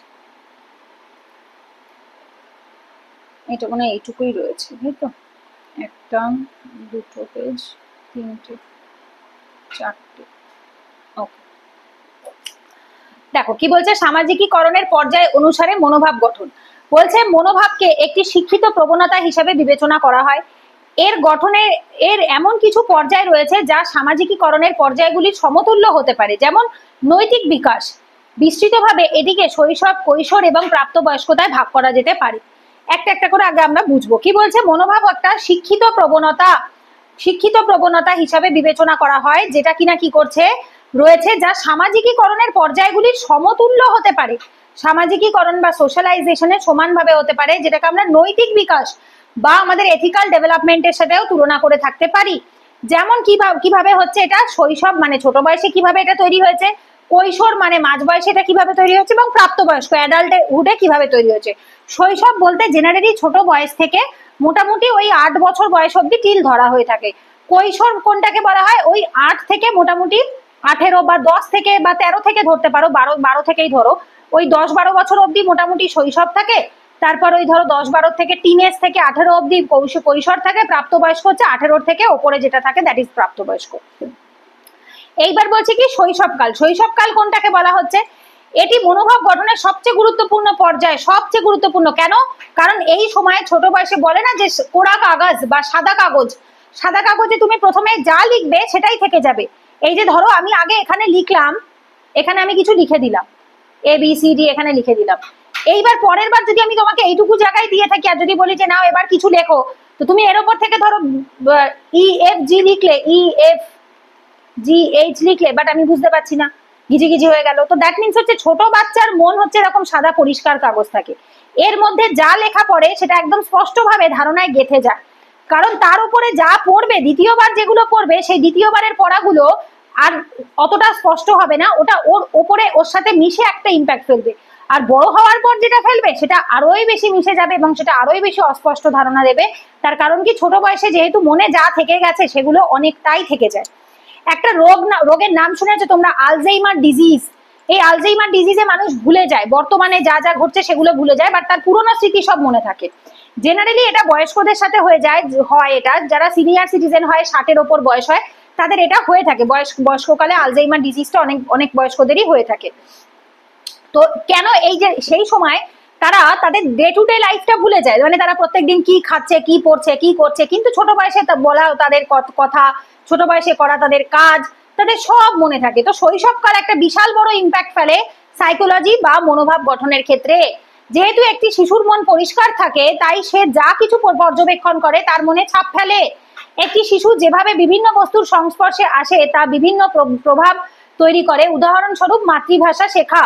যেমন দেখো, আজকে আমরা, এই যে আমি ইংলিশ অনার্স পড়েছি, 2014 সালে এইচএস পাস করেছি, 2014তেই লাস্ট বলতে গেলে বাংলা পড়েছি, তারপর থেকে তো ইংলিশেই পড়াশোনা, তারপর থেকে বাংলা সেভাবে পড়াই হয়নি। বাট আমি এখনো বাংলা পড়তে পারি, আমি এখনো বাংলা তোমাদের পড়াচ্ছি, কোনো অসুবিধা হচ্ছে না। কেন পারছি? তার কারণ এটা আমার মাতৃভাষা। তো কিন্তু এই যে যদি আমাকে হিন্দি পড়তে বলে, আমি কিন্তু পারবো না, কারণ ওটা আমার মাতৃভাষা নয়, ওটা আমাকে শিখতে হবে এবং প্র্যাকটিসে থাকতে হবে। বাই চান্স যদি আমার প্র্যাকটিস ভুলে যায়, এই যে ইংলিশ পড়াতে পারি কেন, তার কারণ ইংলিশটা আমার সবসময় প্র্যাকটিসে আছে, আমি কন্টিনিউয়াসলি ইংলিশ পড়িয়ে যাচ্ছি, সেটা ছোট থেকে স্কুল অব্দি তো নিজে শিখেছি। তারপর গ্রাজুয়েশনের সময় থেকে বাচ্চাদের ইংলিশ পড়াচ্ছি, নিজে ইংলিশ অনার্স পড়েছি, চাকরির পরীক্ষার ব্যাচে ইংলিশ ভার্সনের বই পড়েছি। তার মানেটা কি? তার মানে হচ্ছে মাতৃভাষা এমন একটা জিনিস যেটা আমরা শৈশবকাল থেকে শিখি, এটা আমরা ভুলবো না কোনোদিনও, মরে গেলেও আমাদের ভুলবো না, কারণ এটা আমাদের শৈশবকাল থেকে, এটা আমাদের স্মৃতিতে রয়ে গেছে। বোঝা গেছে? পরেরটা বলছে বয়ঃসন্ধিকাল। বয়ঃসন্ধিকাল কোনটাকে বলা হয়? কৈশোরকালকে বয়ঃসন্ধিকাল বলা হয়ে থাকে। এই পর্যায়ে একটি শিশু, বয়ঃসন্ধি কেন বলা হয়? বা কারণ হচ্ছে এই সময় ছেলেদের দাড়ি ওঠে, মেয়েদের মেনস্ট্রুয়েশন সাইকেল শুরু হয়। বয়ঃসন্ধি মানে একটা বয়স শেষ হয় আর একটা নতুন জেনারেশনে একটা নতুন বয়স শুরু হয়, মানে শৈশব শেষ হয়ে একটা কৈশোরকাল শুরু হচ্ছে, টিনেজ শুরু হচ্ছে। 13, 14, 15, 16, 17, 18, এই যে বয়সগুলো, টিনের যে বয়সটা, এই বয়সটার থেকে কি হচ্ছে, ছেলেদের এবং মেয়েদের প্রত্যেকেরই হরমোনাল চেঞ্জেস আসছে বডিতে, যার ফলে তাদের শরীরে মনে অনেক পরিবর্তন আসছে, যার জন্য এটাকে বয়ঃসন্ধিকাল বলা হয়। এই একটি শিশু যে সামাজিক পরিবেশে জন্মগ্রহণ করে এবং বেড়ে ওঠে, তার প্রকৃতি তাদের মনোভাবের প্রকৃতি নির্ধারণ করে থাকে। মানে কি, আমরা অনেক সময় বলি না, বাড়ির পরিবেশ, সমাজের পরিবেশ ভীষণভাবে ম্যাটার করে একটা বাচ্চা বড় হওয়ার ক্ষেত্রে। ধরো যে বাচ্চাটা বস্তিতে বড় হয়েছে, সারাদিন ক্যাচর ম্যাচর ঝগড়াঝাটি গালাগালি শুনে বড় হয়েছে, তার পরিবেশ, আর যে একটা সোশ্যাল, একটা খুব সুন্দর পরিবেশে বাবা মা চাকরি করে, বাবা মা স্কুল টিচার বা ডাক্তার ইঞ্জিনিয়ার, তার ছেলে মেয়ে হয়ে জন্মগ্রহণ করেছে, অবশ্যই দুজনের একই রকম হবে না। হ্যাঁ, সেটা কেউ বলতেই পারে যে দিদি একটা দুটো তো এক্সেপশন হয়, 100 বার একটা দুটো এক্সেপশন আছে, আমরা একটা দুটো এক্সেপশনের কথা বলছি না, বাট আমরা ম্যাক্সিমামের কথা বলছি, 80%, 90%-এর কথা বলছি। তো তার মানে কি, আমাদের বেড়ে ওঠা বয়ঃসন্ধিকালে আমাদের যাবতীয় যে প্রকৃতিটা, আমাদের আশেপাশের যে পরিবেশটা রয়েছে, সেটা আমাদের মনোভাব নির্ধারণ করতে পারে। যে সে একটি ইতিবাচক পরিবেশ পায়, সে মূলত মনোভাব ইতিবাচক হয়। যদি আমরা একটি নেতিবাচক পরিবেশ পাই, তাহলে মনোভাবও নেতিবাচক হয়। যেমন এই কারণে বংশ পরম্পরায় স্টিরিওটাইপিং, কুসংস্কার, জাতপাত, বৈষম্য প্রজন্ম থেকে প্রজন্মে সঞ্চারিত হয়েছে। যদি একটি শিশু তার পরিবারকে একটি নির্দিষ্ট ধর্মের লোকেদের স্টিরিওটাইপ করতে দেখে, তবে সেই একটি বিকাশের প্রবণতা, সেও এটি বিকাশের প্রবণতা রাখে। মানে কি, ধরো আজকে তুমি যদি ছোট থেকে, এই আমার কাছেই একটা ব্যাচে একটা ছেলে পড়তো, মানে ভীষণ, মানে গোড়া মানসিকতা, এত গোড়া মানসিকতা, সে পার্টিকুলার জাত, পার্টিকুলার ধর্মের মানুষদের প্রতি এত নোংরা কথাবার্তা একদিন ব্যাচে বলেছে, এবং তারপর আমি খুব প্রোটেস্ট করি, এবং তারপর থেকে আর সে ছেলেটি পড়তে আসে না। কোন মাসে, এটা জুলাই মাসের কথা বলছি, জুলাইয়ের শেষের দিকে বোধহয় লাস্ট পড়তে এসছে, অগাস্ট মাস থেকে আর আসতো না। কেন? লাস্ট যেদিনকে এসেছিল সেদিনকে, মানে ওর যে মানসিকতা, ওর যে মনোভাব, নিশ্চয়ই বাড়ির লোক কিছু এরকম আলোচনা করেছে, ছোট থেকে হয়তো শুনেছে, পলিটিক্যাল অ্যাফিলিয়েশনের কারণে হয়, কারণ আজকাল ধর্ম জাতপাত এমন ভাবে পলিটিক্সের সাথে যুক্ত হয়ে গেছে, মানুষজন যে ধর্মের পার্টিকুলার থেকে বিলং করে, সে সেই পলিটিক্সের লোকজনকেও সাপোর্ট করে, সে সেরকমই মানসিকতা হয়ে যায় বাকিদের প্রতি। তো এমন আলোচনা করেছিল, সেটা কিনা ভীষণই কুসংস্কার, জাতপাত এবং ধর্ম বৈষম্য যেটা রয়েছে আর কি, কাস্ট ডিভিশন, সেগুলোকে ভীষণভাবে বাহবা দিচ্ছিল। তো সেটা কিনা কি হয়, প্রজন্ম থেকে মানে জেনারেশন টু জেনারেশন এটা সঞ্চারিত হতে পারে। এবার ধরো বাচ্চার বয়স থাকে 13 থেকে 18, এই বয়সে বাচ্চারা জেনারেলি একটু বড় বড় জিনিসপত্র শেখার চেষ্টা করে। মানে এইবার ওর খেলার থেকে একটু একটু করে ওর মন উঠে একটু একটু পলিটিক্স, একটু গেমিং, মানে হচ্ছে ফুটবল, ক্রিকেট, কোনো খেলোয়াড়, কোনো পলিটিক্সের কে কি করছে, ধর্মের, রাজনীতি, এই সমস্ত জিনিসে তার একটু আগ্রহ বাড়ে। আস্তে আস্তে তার পেপার দেখা, একটু পড়া, স্কুলের বন্ধুদের সাথে আলোচনা করা, এইভাবে ক্লাস 8 থেকে তার এই মনোভাবটা তৈরি হতে থাকে। আর সেই সময় যদি সে তার আশেপাশের পরিবেশে নেগেটিভ মাইন্ডসেটের লোকজন দেখে, নেগেটিভ লোকজনের কথাবার্তা শুনে, স্টিরিওটাইপিং কথা শুনে, স্টিরিওটাইপ মানে কুসংস্কারাচ্ছন্ন বা ছোট মানসিকতার কথাবার্তা শুনে, তাহলে কি হবে, তার মানসিকতাটাও ওরকমই হয়ে যাবে।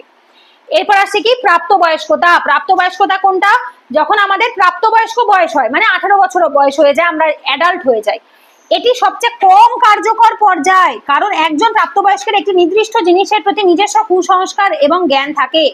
উদাহরণস্বরূপ পরিবারে অনুসরণ করা পিতৃতন্ত্রের মনোভাব ভবিষ্যতেও পরিলক্ষিত হয়েছে। মানে কি, জেনারেলি 18 বছরের পর থেকে কারোর মানসিকতা খুব একটা বেশি পরিবর্তন করা যায় না, এটা খুব বেশি ইম্প্যাক্ট ফেলে না। কেন? কারণ ওর যা তৈরি হওয়ার অলরেডি তৈরি হয়ে গেছে। হ্যাঁ, কিছু কিছু এক্সেপশনস থাকে, অনেক এক্সেপশনস আছে। আমি নিজে অন্যতম এক্সেপশনস, আমার নিজের অন্তত মনে হয় আমি বহু লাইফের অনেক জিনিস আছে যা 18 বছরের পরেই শিখেছি, এবং এই রিসেন্ট বিগত লাস্ট 4-5 বছরে আমি অনেক জিনিস শিখেছি যা আমার 18 বছর অবধি আমার ধারণাতেও ছিল না। তো এরকম এমন নাই যে সেটা সবার ক্ষেত্রে অ্যাপ্লিকেবল, বাট মোটামুটি এটা ধরা হয় যে প্রাপ্তবয়স্কতার পরে শেখার মতো জায়গা খুব কম থাকে। কেন? তখন তার নিজস্ব একটা স্টিরিওটাইপিং মানসিকতা, প্রেজুডাইজ এবং জ্ঞান মানে নলেজ, তার কিছু প্রেজুডাইজ এবং কিছু জ্ঞান দুটোই তৈরি হয়ে যায়। কোনো জিনিসের প্রতি তার খারাপ মানসিকতা তৈরি হয়, কোনো জিনিসের প্রতি তার জ্ঞান তৈরি হয়। যেমন এক্সাম্পলে বলছে, পরিবারে যদি পেট্রিয়ার্কি, তো পিতৃতান্ত্রিক বা পিতৃতন্ত্রের যে প্র্যাকটিস, যেটা পেট্রিয়ার্কির যে প্র্যাকটিস, সেটা যদি পরিবারের লোকজন ফলো করে, মানে বাবা মা এরা যদি সেটাকে ফলো করে, সেটা দেখা যায় যে সেই জেনারেশনের ছেলেটিও ভবিষ্যতেও সেম জিনিসটা ফলো করছে। আবারও বলছি, এক্সেপশনস আছে, যে কোনো জিনিসে ব্যতিক্রম আছে, সবাই কিন্তু সেম হবে এরকমটা নয়। অনেক জায়গায় দেখা গেছে বাবা হয়তো খুব মারাত্মক পরিমাণে পেট্রিয়ার্কাল ছিল, বাট ছেলে সেই পরিমাণে পেট্রিয়ার্কাল হয়নি। ছেলে অনেক বেশি একটা কি বলবো, ইগালিটারিয়ান মানসিকতা রেখেছে, পুরুষ মহিলার মধ্যে সে কোনো রকম ভেদাভেদ করেনি, সে একটা সেম মানসিকতা রেখেছে। বোঝা গেছে? সো দ্যাট মিনস হচ্ছে এটা যে সবসময় সেম হবে না এরকমটা নয়, বাট ম্যাক্সিমামের ক্ষেত্রে আমরা বলছি। এরপরে বলছি কি, মনোভাব পরিবর্তন, আমাদের মানসিকতা কিভাবে চেঞ্জ হতে পারে, পরিবর্তন হতে পারে কিভাবে, দেখো বলছে মনোভাব পরিবর্তনের 3টি ভিত্তি রয়েছে। কি কি? সম্মতি, শনাক্তকরণ এবং অভ্যন্তরীণীকরণ। সম্মতি মানে অ্যাকসেপ্টেন্স, শনাক্তকরণ মানে ফাইন্ড আউট করা, অভ্যন্তরীণীকরণ মানে ইন্টারনালাইজ করা। একটা একটা করে বোঝো। দেখো সম্মতি কি বলছে, সম্মতি বলতে পরিণতির ওপর ভিত্তি করে আচরণের পরিবর্তনকে বোঝায়। ব্যক্তি অগত্যা আমরা বলি না, অগত্যা আমি এই কাজটা করেই ফেললাম, মানে না পেরে আর বাধ্য হয়ে করে ফেললাম। ব্যক্তি অগত্যা কোনো মনোভাব, বস্তুর বিশ্বাস বা মূল্যায়নে পরিবর্তন অনুভব করে না, বরং আচরণের পরিবর্তন গ্রহণের সামাজিক ফলাফল দ্বারা প্রভাবিত হয়। এইবার এক্সাম্পলে বলছে, অন্য গোষ্ঠী বা ব্যক্তির কাছ থেকে পুরস্কার পাওয়া বা শাস্তি এড়াতে একজন ব্যক্তির আচরণে পরিবর্তন হতে পারে। এইবার ভালো করে বুঝো। লাইক ধরো তুমি যদি জানো আমি এই আচরণটা যদি করি আমার মা আমাকে পেটাবে, বা বাইরের একটা লোক আমাকে গালাগালি দেবে, বাজে কথা বলবে, তুমি কি করবে? অটোমেটিক্যালি তোমার আচরণ পরিবর্তন করবে, রাইট? তার মানে কি, অপরের সম্মতি, অপর লোক আমার মতামতটাতে অ্যাকসেপ্ট করছে কিনা তার উপর বেস করে আমাদের মনোভাব পরিবর্তন হয়। পরিণতির ওপর বেস করে, পরিণতি মানে কি, ফলাফল। আমি যদি জানি পরিণতিতে আমি পুরস্কার পাবো বা শাস্তি এড়াতে আমাকে করতে হবে, অটোমেটিক আমি পরিবর্তন করে ফেলতে পারি, আমার কাছে আর কোনো অপশন থাকবে না, অগত্যা আমাকে বদলাতেই হবে। বোঝা গেছে? সো আচরণের পরিবর্তন আমাদের সামাজিক ফলের ওপরেও নির্ধারিত হয়। যেমন ধরো অনেকেই মানসিকভাবে খুব খারাপ হয়ে থাকে, খুব খারাপ হয়, এরকম বহু, যেমন যারা ধরো রেপ করছে তাদের কথা তো বাদই দিলাম, তারা তো কোনো রকম মানে কি বলবো, তাদের শাস্তির ভয় বা কোনো কিছু ভয় থাকে না। বাট এরপরেও সমাজে অনেক ছেলেপিলে রয়েছে, অনেক খারাপ লোক রয়েছে যারা কিনা চায় করতে, কিন্তু জানে যে করলে পরে শাস্তি হবে, সেই জন্য তারা শাস্তিটাকে এড়াবার জন্য তখন তারা সেই খারাপ কাজটা থেকে এড়িয়ে চলে। ঠিক আছে? তার মানেটা কি, মানে ইচ্ছে থাকলেও তাদের উপায় নেই, অগত্যা তাদেরকে, সম্মতি যেহেতু নেই সমাজে সেহেতু তারা নিজেদেরকে কন্ট্রোল করে নেয়। তার মানে মনোভাব পরিবর্তন হয় আমাদের সামাজিক ফলাফলের ওপর নির্ভর করে। পরের টপিক কি বলছে, শনাক্তকরণ, ফাইন্ড আউট করা। এটি এমন ব্যক্তির বিশ্বাস এবং প্রভাবের পরিবর্তনের ব্যাখ্যা করে যে সে প্রশংসা করে এবং পছন্দ করে এমন কারো সাথে সাদৃশ্যপূর্ণ হতে পারে। এক্ষেত্রে ব্যক্তি নতুন মনোভাব গ্রহণ করে মনোভাব বস্তুর নির্দিষ্ট বিষয়বস্তুর কারণে নয়, বরং এটিকে কাঙ্ক্ষিত সম্পর্কের সাথে সম্পর্কিত বলে। উদাহরণে বলছে জাতি বা তাদের রাজনৈতিক দলের সাথে সম্পর্কিত শিশুদের মনোভাব তাদের পিতামাতার মনোভাব এবং বিশ্বাস থেকে গৃহীত হয়। মানে কি, ওই যেটা একটু আগে আমি বোঝাচ্ছিলাম, জেনারেলি দেখবে পার্টিকুলার একটা ইয়ে রয়েছে, কি বলে ওটাকে, আমাদের পলিটিক্যাল পার্টি রয়েছে, যে পলিটিক্যাল পার্টিতে পার্টিকুলার কিছু ধর্মের মানুষই থাকে, আবার কিছু পলিটিক্যাল পার্টি রয়েছে যাতে পার্টিকুলার কিছু কাস্টের মানুষ থাকে। আমি নাম বলবো না কোনো পলিটিক্যাল পার্টি, তোমরা যথেষ্ট বড় হয়েছে, বোঝার মতো বুদ্ধি তোমাদের রয়েছে। তো আমাদের দেশে এখন অনেক পলিটিক্যাল পার্টি রয়েছে যারা কোনো না কোনো ধর্ম, জাত পাত এইসবের উপর নির্ভর করেই তৈরি হয়েছে। তো এই যে জিনিসটা, এটাও আসছে কোথা থেকে, হয়তো সে শিশুটির বাবা মা যে রয়েছে, পিতামাতা যে রয়েছে, সেও হয়তো সেই জাত থেকে বিলং করে বা সেই রাজনৈতিক দলের সাথে তারা কোনোভাবে যুক্ত রয়েছে, সেইখান থেকে বাচ্চাটিরও মনোভাব তৈরি হয়ে গেছে। তার মানে কি, শনাক্তকরণ বা আমাদের ফাইন্ড আউট যেটা রয়েছে সেটা কি বলছে যে এইটা আমাদের জেনারেলি প্রশংসা বা ইসের থেকে তৈরি হচ্ছে সেরকমটা নয়। এক্ষেত্রে কি হচ্ছে, নতুন মনোভাব গ্রহণ হচ্ছে, নতুন মনোভাব গ্রহণ করে মনোভাব বস্তুর নির্দিষ্ট বিষয়বস্তুর সাথে সম্পর্কিত শিশুদের মনোভাব তাদের পিতামাতার মনোভাব এবং বিশ্বাস থেকে গৃহীত হয়ে থাকে। মানে কি, আমার বাবা মা যা ফলো করছে বাচ্চা সেটাকে ঠিক খুঁজে পিক আপ করে নিচ্ছে, ফাইন্ড আউট করে নিচ্ছে। আমি আগেই বললাম বাচ্চাদের টেন্ডেন্সিটাই এরকম হয়, বাচ্চারা সবসময় বড়রা যা করে সেটাকে মানে একদম টুক করে তুলে ধরবে, নিয়ে ওরা যেটা ক্যাপচার করা নিয়ে নেবে। যেমন আমি নিজেই বাড়িতে ছোট বাচ্চা আছে বলে দেখতে পাই, ভালো কথা বলবে, কত আলাপ আলোচনা করবে, কিছু তুলবে না। কিন্তু একদিন যদি একবার একটা কানে শোনে একটা কোনো খারাপ কথা, কে একটা কাকে কি শালা বলেছে সেইটা শুনেছে, আমার দিদির ছেলে এসে বলছে পরের দিন কাকে কি বলেছে, বলছে শালা, বলছে এই তুই কোথা থেকে শিখলি, বলছে অমুকে বলেছে শুনেছি। মানে বাচ্চারা এমন পিক আপ করে, এমন শনাক্তকরণ করে, ওরা ভালো কথা তুমি হাজারটা বলবে শুনতে পারবে না, কিন্তু একটা খারাপ কথা যদি ওদের কানে যায় ব্যাস সাথে সাথে ওইটাই ওরা বলতে শুরু করবে। যার ফলে কি হয়, আমাদের বড়দেরকে অনেক সংযত বাক, সংযত কথাবার্তা মনোভাবে থাকতে হয়, যাতে কি আমাদের থেকে বাচ্চারা বা শিশুরা বাড়িতে যারা রয়েছে তারা শিখতে পারে। এরপর কি বলছে, অভ্যন্তরীণকরণ বা ইন্টারনালাইজ হওয়া। এটি কি বলছে, বিশ্বাস এবং প্রভাবের পরিবর্তনকে বোঝায় যখন কেউ মনোভাবের বিষয়বস্তুকে অভ্যন্তরীণভাবে ফলপ্রসূ বলে মনে করে এবং এইভাবে কোনো মনোভাব বস্তুর বিশ্বাস বা মূল্যায়নের প্রকৃতি পরিবর্তনের দিকে পরিচালিত করে। অতএব অভ্যন্তরীকরণের মাধ্যমে গৃহীত আচরণগুলি মনোভাব বস্তুর বিষয়বস্তুর কারণ হয়। মানে কি, ইন্টারনালাইজ করা, মানে আমি প্রথমে বুঝলাম সমাজ এটাকে অ্যাকসেপ্ট করবে কি করবে না, তারপরে বুঝলাম যে যেটা আমার পিক আপ করা উচিত, মানে ছোট বাচ্চা হিসেবে সে পিক আপ করে নিল। তারপর বলছে ইন্টারনালাইজ করবে, মানে ভেতরে সেটাকে আত্মস্থ করবে। ইন্টারনালাইজ করছে, কি করছে, যখন কেউ মনোভাবের বিষয়বস্তুকে অভ্যন্তরীণ ভাবে ফলপ্রসূ করে, মানে ইন্টারনালাইজ ভাবে ভেতরে একদম ইনকালকেট করে নেয়, ভেতরে ঢুকিয়ে নেয়, এবং এইভাবে কোনো মনোভাব বস্তুর বিশ্বাস বা মূল্যায়ন প্রকৃত পরিবর্তনের দিকে পরিচালিত করে। মানে কি, আমার বিশ্বাস বা মূল্যায়ন হয়ে গেছে যে এই জিনিসটা খারাপ। ধরো অনেক সময় হয় না, আমরা এরকম কোনো বিষয়ের প্রতি, কোনো জিনিসের প্রতি একটা ধারণা তৈরি হয়ে যায় আমাদের যে এটা খারাপ, তো খারাপই। যেমন আমাকে যদি এখন বলা হয় যে দিদি তোমাকে যদি কেউ কিছু বলে যে কোনটা খারাপ, যেমন আমি বলবো মিথ্যে কথা বলা খারাপ, মানুষ খুন করা খারাপ, তারপরে হচ্ছে কারোর জিনিস চুরি করা খারাপ, অসৎ উপায়ে জীবন ধারণ করা খারাপ, বা হচ্ছে হিংসা প্র্যাকটিস করা খারাপ। তো খারাপের কিছু জিনিস রয়েছে যেটা আমার আত্মস্থকরণ হয়ে গেছে, মানে আমার ভেতরে অভ্যন্তরীণে একদম ভেতরে ঢুকে গেছে, এটা চাইলেও আর কেউ বার করে ফেলতে পারবে না। তো সেটাও, এই ভাবনাটাও, এই অভ্যন্তরীণীকরণের ভাবনাটাও আমাদের কি করে, অনেক মনোভাবকে পরিবর্তন করতে পারে। অতএব অভ্যন্তরীকরণের মাধ্যমে গৃহীত আচরণগুলি মনোভাব বস্তুর বিষয়বস্তুর কারণে হয়। মানে কি, মানে হচ্ছে যেমন ধরো আজকে আমি নিজেরই এক্সাম্পল বলি, আজ থেকে 2 বছর আগে আমি যেভাবে মনোভাব আমার ছিল, এখন আমার মনোভাব অনেক অন্যরকম হয়ে গেছে। আগে আমায় যখন কেউ কোনো খারাপ কথা বলতো আমি প্রতিবাদ করতাম, আমি জাস্ট এখন যদি আমায় কেউ কোনো খারাপ কথা বলে আমি হেসে জাস্ট ইগনোর করে চলে আসি। তার মানে কি, এটা আমার জ্ঞান বাড়ার ফলে হয়েছে, আমার মনোভাবের পরিবর্তন হয়েছে, সেই জন্য আমার এটা হয়েছে। তার মানে এই যে প্রথম টপিকেই আমরা পেলাম, জ্ঞান এবং অভিজ্ঞতা মানুষের মনোভাবকে পরিবর্তন করে 100 বার, রাইট? আগে আমাদের কোনো হেড কমেন্ট আসলে কমেন্টে আমরা রিপ্লাই দিতাম, এখন একটা হেড কমেন্ট আসলে একটা লাভ রিয়াক্ট করে ছেড়ে দিই, কিছুই করি না, কারণ আমার কিছু যাই আসে না। তার মানেটা কি, মানে হচ্ছে মানুষের পরিস্থিতি, জ্ঞান এবং যে চেঞ্জেসটা আসে সেটা মানুষের ব্যবহার এবং অভ্যন্তরীণীকরণের ফলে আস্তে আস্তে কি হয়, পরিবর্তিত হতে থাকে। বোঝা গেছে? এইবার বলছে কি, মনোভাব পরিবর্তনকে প্রভাবিত করার কারণগুলো।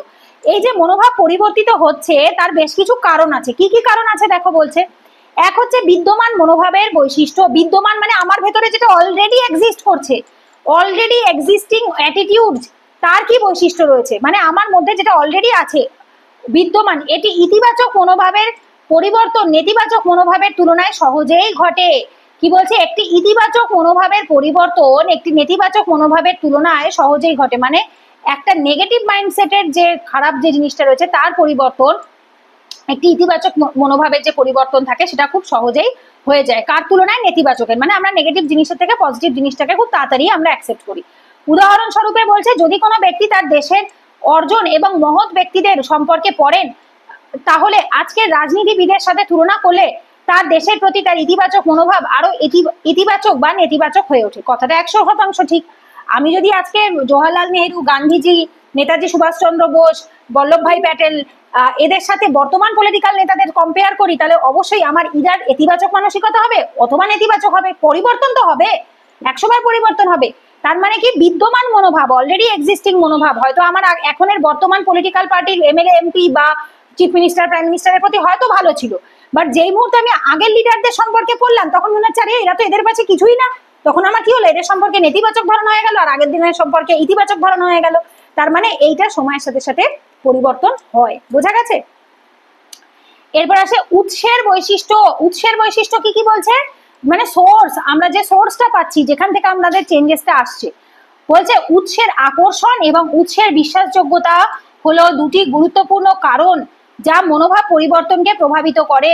বলছে কি, উৎসের আকর্ষণ মানে যে সোর্সটা রয়েছে সেটার প্রতি যে আমাদের অ্যাট্রাকশন রয়েছে, এবং বিশ্বাসযোগ্যতা, সেটাকে আমরা কতটা বিশ্বাস করি, এই দুটো খুব ইম্পর্টেন্ট মনোভাব পরিবর্তনের ক্ষেত্রে। পরিবর্তন তখনই ঘটতে পারে যখন তথ্যটি কম বিশ্বাসযোগ্য এবং আকর্ষণীয় উৎসের তুলনায় অত্যন্ত বিশ্বাসযোগ্য এবং আকর্ষণীয় উৎস থেকে আসে। মানে কি, যদি কোনো বিশেষজ্ঞ বা এটা কি লিখেছি, ক্যারিসমেটিক, আচ্ছা ক্যারিসমেটিক, ওটা চ্যারিসমেটিক হবে, হ্যাঁ এটা ইংলিশে ওয়ার্ড, চ্যারিসমেটিক। এই চ্যারিসমেটিককে বাংলায় ক্যারিসমেটিকই লেখে, যেমন চালকোলিথিককে ক্যালকোলিথিক লেখে বাংলা ভার্সনের বইগুলোতে। দ্যাটস ওয়াই ওই চ্যারি আমরা যেটাকে ইংলিশে সিএইচ উচ্চারণ করি, সেটাকে চ্যারিসমেটিকটাকে ইংলিশে বাংলায় ক্যারিসমেটিক লেখা রয়েছে। যাই হোক, ওটা দরকার নেই, তোমরা কোনো বিশেষজ্ঞই বলো, বা চ্যারিসমেটিক কথাটা ইংলিশে লেখা ছিল।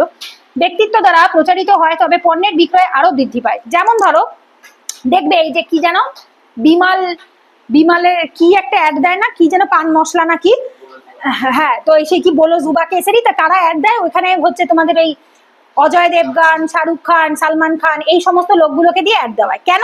কারণ যদি কোনো বিরাট একটা পার্সোনালিটির কেউ কোনো জিনিস যদি অ্যাড দেয়, তাহলে কি হবে, অটোমেটিক্যালি সেটার সেল বেড়ে যায়। যার জন্য দেখবে এই যে কোনো জিনিসে যখন আমরা কি করি, এই যে পেড প্রমোশন করানো হয়, ইউটিউবারদেরকে দিয়েও পেড প্রমোশন করানো হয়ে থাকে। কেন? যখন কোনো একজন ফেমাস পার্সোনালিটি বা একজন ব্যক্তি বা এটাকে প্রমোট করবে, মানুষ অটোমেটিক্যালি সেটাকে বিশ্বাসযোগ্যতা মনে করবে বা আকর্ষণীয় মনে করবে। এই যে কি যেন প্রভুজি সোন পাপড়ি, প্রভুজি এই ওই, কে অ্যাড দেয়? শাহরুখ খান অ্যাড দেয়। উনি একজন চ্যারিসমেটিক পার্সোনালিটি, ওনাকে দেখে আকর্ষিত হয় মানুষ, বিশ্বাস করে তাকে, ভালোবাসে তাকে, তো অটোমেটিক্যালি তার সেল অনেক বেড়ে যায়। তার মানে কি, উৎস কোথার থেকে আসছে, এই যে আমার মনোভাবটা তৈরি হয়েছে ওই পার্টিকুলার জিনিসের প্রতি, সেটা আসছে কোথার থেকে সেটাও নির্ভর করে থাকে তার আকর্ষণীয়তা, মানে কতটা অ্যাট্রাক্ট করতে পারছে এবং কতটা বিশ্বাস ভরসা করতে পারছে সেই জিনিসটার উপর বা সোর্সের উপরে। এরপর আসে বার্তার বৈশিষ্ট্য। বার্তা, আমরা যে কথা বলে থাকি সেটা আমাদের মুখে বলা কথা। বার্তা হলো সেই তথ্য যা মনোভাব পরিবর্তন আনার জন্য উপস্থিত হয়। বার্তাটিকে যুক্তিসঙ্গত বা আবেগপূর্ণ আবেদন আছে কিনা তা পার্থক্য তৈরি করে। বার্তার উদ্দেশ্য পরিবর্তনের সম্ভাবনা নির্ধারণ করে। যেমন কি বলছে, মহামারী চলাকালীন প্রধানমন্ত্রী একটি নির্দিষ্ট দিনে রাত 9টায় 9 মিনিটের জন্য আলো বন্ধ করার এবং অন্ধকার থেকে আশার দিকে যাওয়ার জন্য বাতি জ্বালানোর আবেদন করেছিলেন। যেমনটি সর্বজনীন, এটা কি লিখেছে, সর্বজন বিদিত, আচ্ছা, যেমনটি সর্বজন বিদিত 9 সংখ্যা এবং প্রদীপ জ্বালানো ভারতের শক্তিশালী ইতিবাচক প্রতীক। আচ্ছা, যেমন দেখো কয়েকটা কি এক্সাম্পল বলছে, আমার ডেটটা যতদূর মনে পড়ছে, কত তারিখ ছিল, বোধহয় 23 তারিখ না 24 তারিখ, এরকম কোনো একটা হবে, 24 বা 25 তারিখ, আমার ডেটটা যতদূর মনে পড়ছে মার্চ মাসের এরকম শেষের দিকে একটা ডেট ছিল খুব সম্ভবত, যে ডেটে নরেন্দ্র মোদী বলে যে আজ রাত 9টার সময় 9 মিনিটের জন্য বাড়ির সব লাইট বন্ধ করে দেবে, 2020 কোভিডের সময়। তো তারপরে কি করবে, সবাই প্রদীপ ধরাবে বাড়িতে।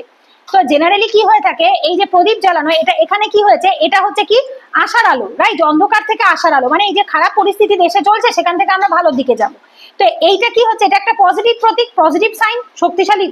আমাদের দেশে অবশ্যই প্রদীপ জ্বালানোকে পজিটিভ সাইনের মধ্যেই দেখানো হয়। যখন আমরা কাউকে আশীর্বাদ করি, ভগবানের পুজো করি, আরতি করি, সবসময় আমরা প্রদীপ জ্বালাই। প্রদীপের যে শিখা বা যে শক্তিটা থাকে সেটা আমাদের জীবনে একটা আশার আলো দিয়ে থাকে। তার মানে কি এই যে জিনিসটা, এই ঘটনাটা কি করছে, একজনের বার্তা, এটা প্রাইম মিনিস্টারের একটা বার্তা ছিল শুধুমাত্র, কিন্তু কি হলো, মানুষের মনোভাবের উপর ইম্প্যাক্ট ফেললো। তো মানুষের মনোভাবের উপর অনেকটা পরিবর্তন আসলো তার জন্য। তো সেটাই বলছে যে অনেক সময় হয় কি কোনো বার্তা যুক্তিসঙ্গত হতে পারে অথবা আবেগপূর্ণ হতে পারে। যেমন এই যে ঘটনা, এই যে কথাটা বলা হয়েছে, এটাতে যুক্তি থাকতেও পারে নাও থাকতে পারে, বাট এটা ম্যাক্সিমাম আবেগপূর্ণ ছিল, বাট মানুষ মেনেছে। তো কখনো আমরা কোনো কথা কারোর যুক্তির কারণে মানতে পারি, বা কোনো কথায় আবেগ লাগছে বা আবেগী আমরা হয়ে যাচ্ছি সেই জন্যও আমরা মানতে পারি। তো যেটাই কারণ হোক না কেন, আলটিমেটলি আমরা কোনো বার্তা বা কোনো কথার দ্বারা প্রভাবিত হয়ে যদি কোনো ডিসিশন বদলাই বা মনোভাব বদলাই, সেইটাকে বার্তার দ্বারা মনোভাব পরিবর্তনের কথা বলা হয়। এরপর বলছে কি বার্তা ছড়িয়ে দেওয়ার পদ্ধতি। বার্তা কিভাবে ছড়াবে, বলছে কি বার্তা ছড়িয়ে দেওয়ার পদ্ধতি একটি গুরুত্বপূর্ণ ভূমিকা পালন করে, মানে প্রচার, যেটাকে আমরা বলে থাকি প্রচার করা। বার্তার মুখোমুখি সম্প্রচার, এই যে সম্প্রচার, সাধারণত পরোক্ষ সম্প্রচারের চেয়ে বেশি কার্যকর হয়, যেমন চিঠিপত্র এবং লিফলেট, এমনকি গণমাধ্যমের মাধ্যমেও।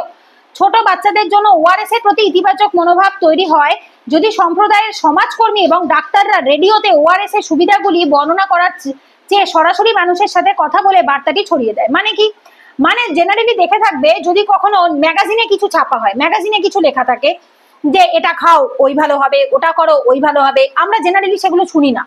কিন্তু যদি কোনো ডাক্তার ডিরেক্টলি এসে কোনো লাইভে এসে বলে, ইউটিউবে হোক, ভিডিওতে হোক, বা তার নিজের চ্যানেলে হোক, বা কোনো খবরে হোক, যে এটা করুন আপনারা, আপনাদের এটা ভালো হবে, বা ডিরেক্টলি সরাসরি মানুষের সাথে সাথে গিয়ে কথা বলে গিয়ে তার বার্তা প্রচার করে, তখন আমরা জেনারেলি সেটাকে বেশি অ্যাকসেপ্ট করি।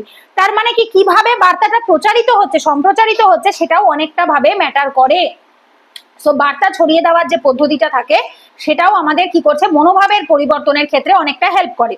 যেমন ধরো একটা সব থেকে এক্সাম্পল ভালো আমার যেটা মাথায় আসছে, এই যে এখানে লেখা রয়েছে সাম্প্রদায়িক সমাজকর্মী। সম্প্রদায় সমাজকর্মী মানে যেমন এক্সাম্পল হচ্ছে আইসিডিএস এর যে কর্মীরা রয়েছে, আইসিডিএস যাদেরকে আমরা আশা কর্মী বলে থাকি। এই যে ধরো এই আশা কর্মীরা বাড়িতে গিয়ে গিয়ে পোলিওর ভ্যাকসিনের ব্যবস্থা করে, কারোর কুষ্ঠ রোগ আছে কিনা, কারোর ম্যালেরিয়া হয়েছে কিনা, কারোর ডেঙ্গু রোগ হয়েছে কিনা, বা কারোর যেটাই হয়ে থাকুক না কেন তারা খোঁজ নিয়ে থাকে। তো তার মানে কি, আমাদেরকে যদি খবরে বলা হয় যে জল জমিও না, এই করো না সেই করো না, আমরা কিন্তু অত বেশি মানি না, কিন্তু যেহেতু তারা বাড়িতে এসে ডিরেক্ট দেখছে, যদি কোথাও জল থাকে সাথে সাথে কমপ্লেন করছে, নাম লিখে নিয়ে যাচ্ছে, ওই ভয়ের চোটে আমরা সবসময় পরিষ্কার পরিচ্ছন্ন রাখছি।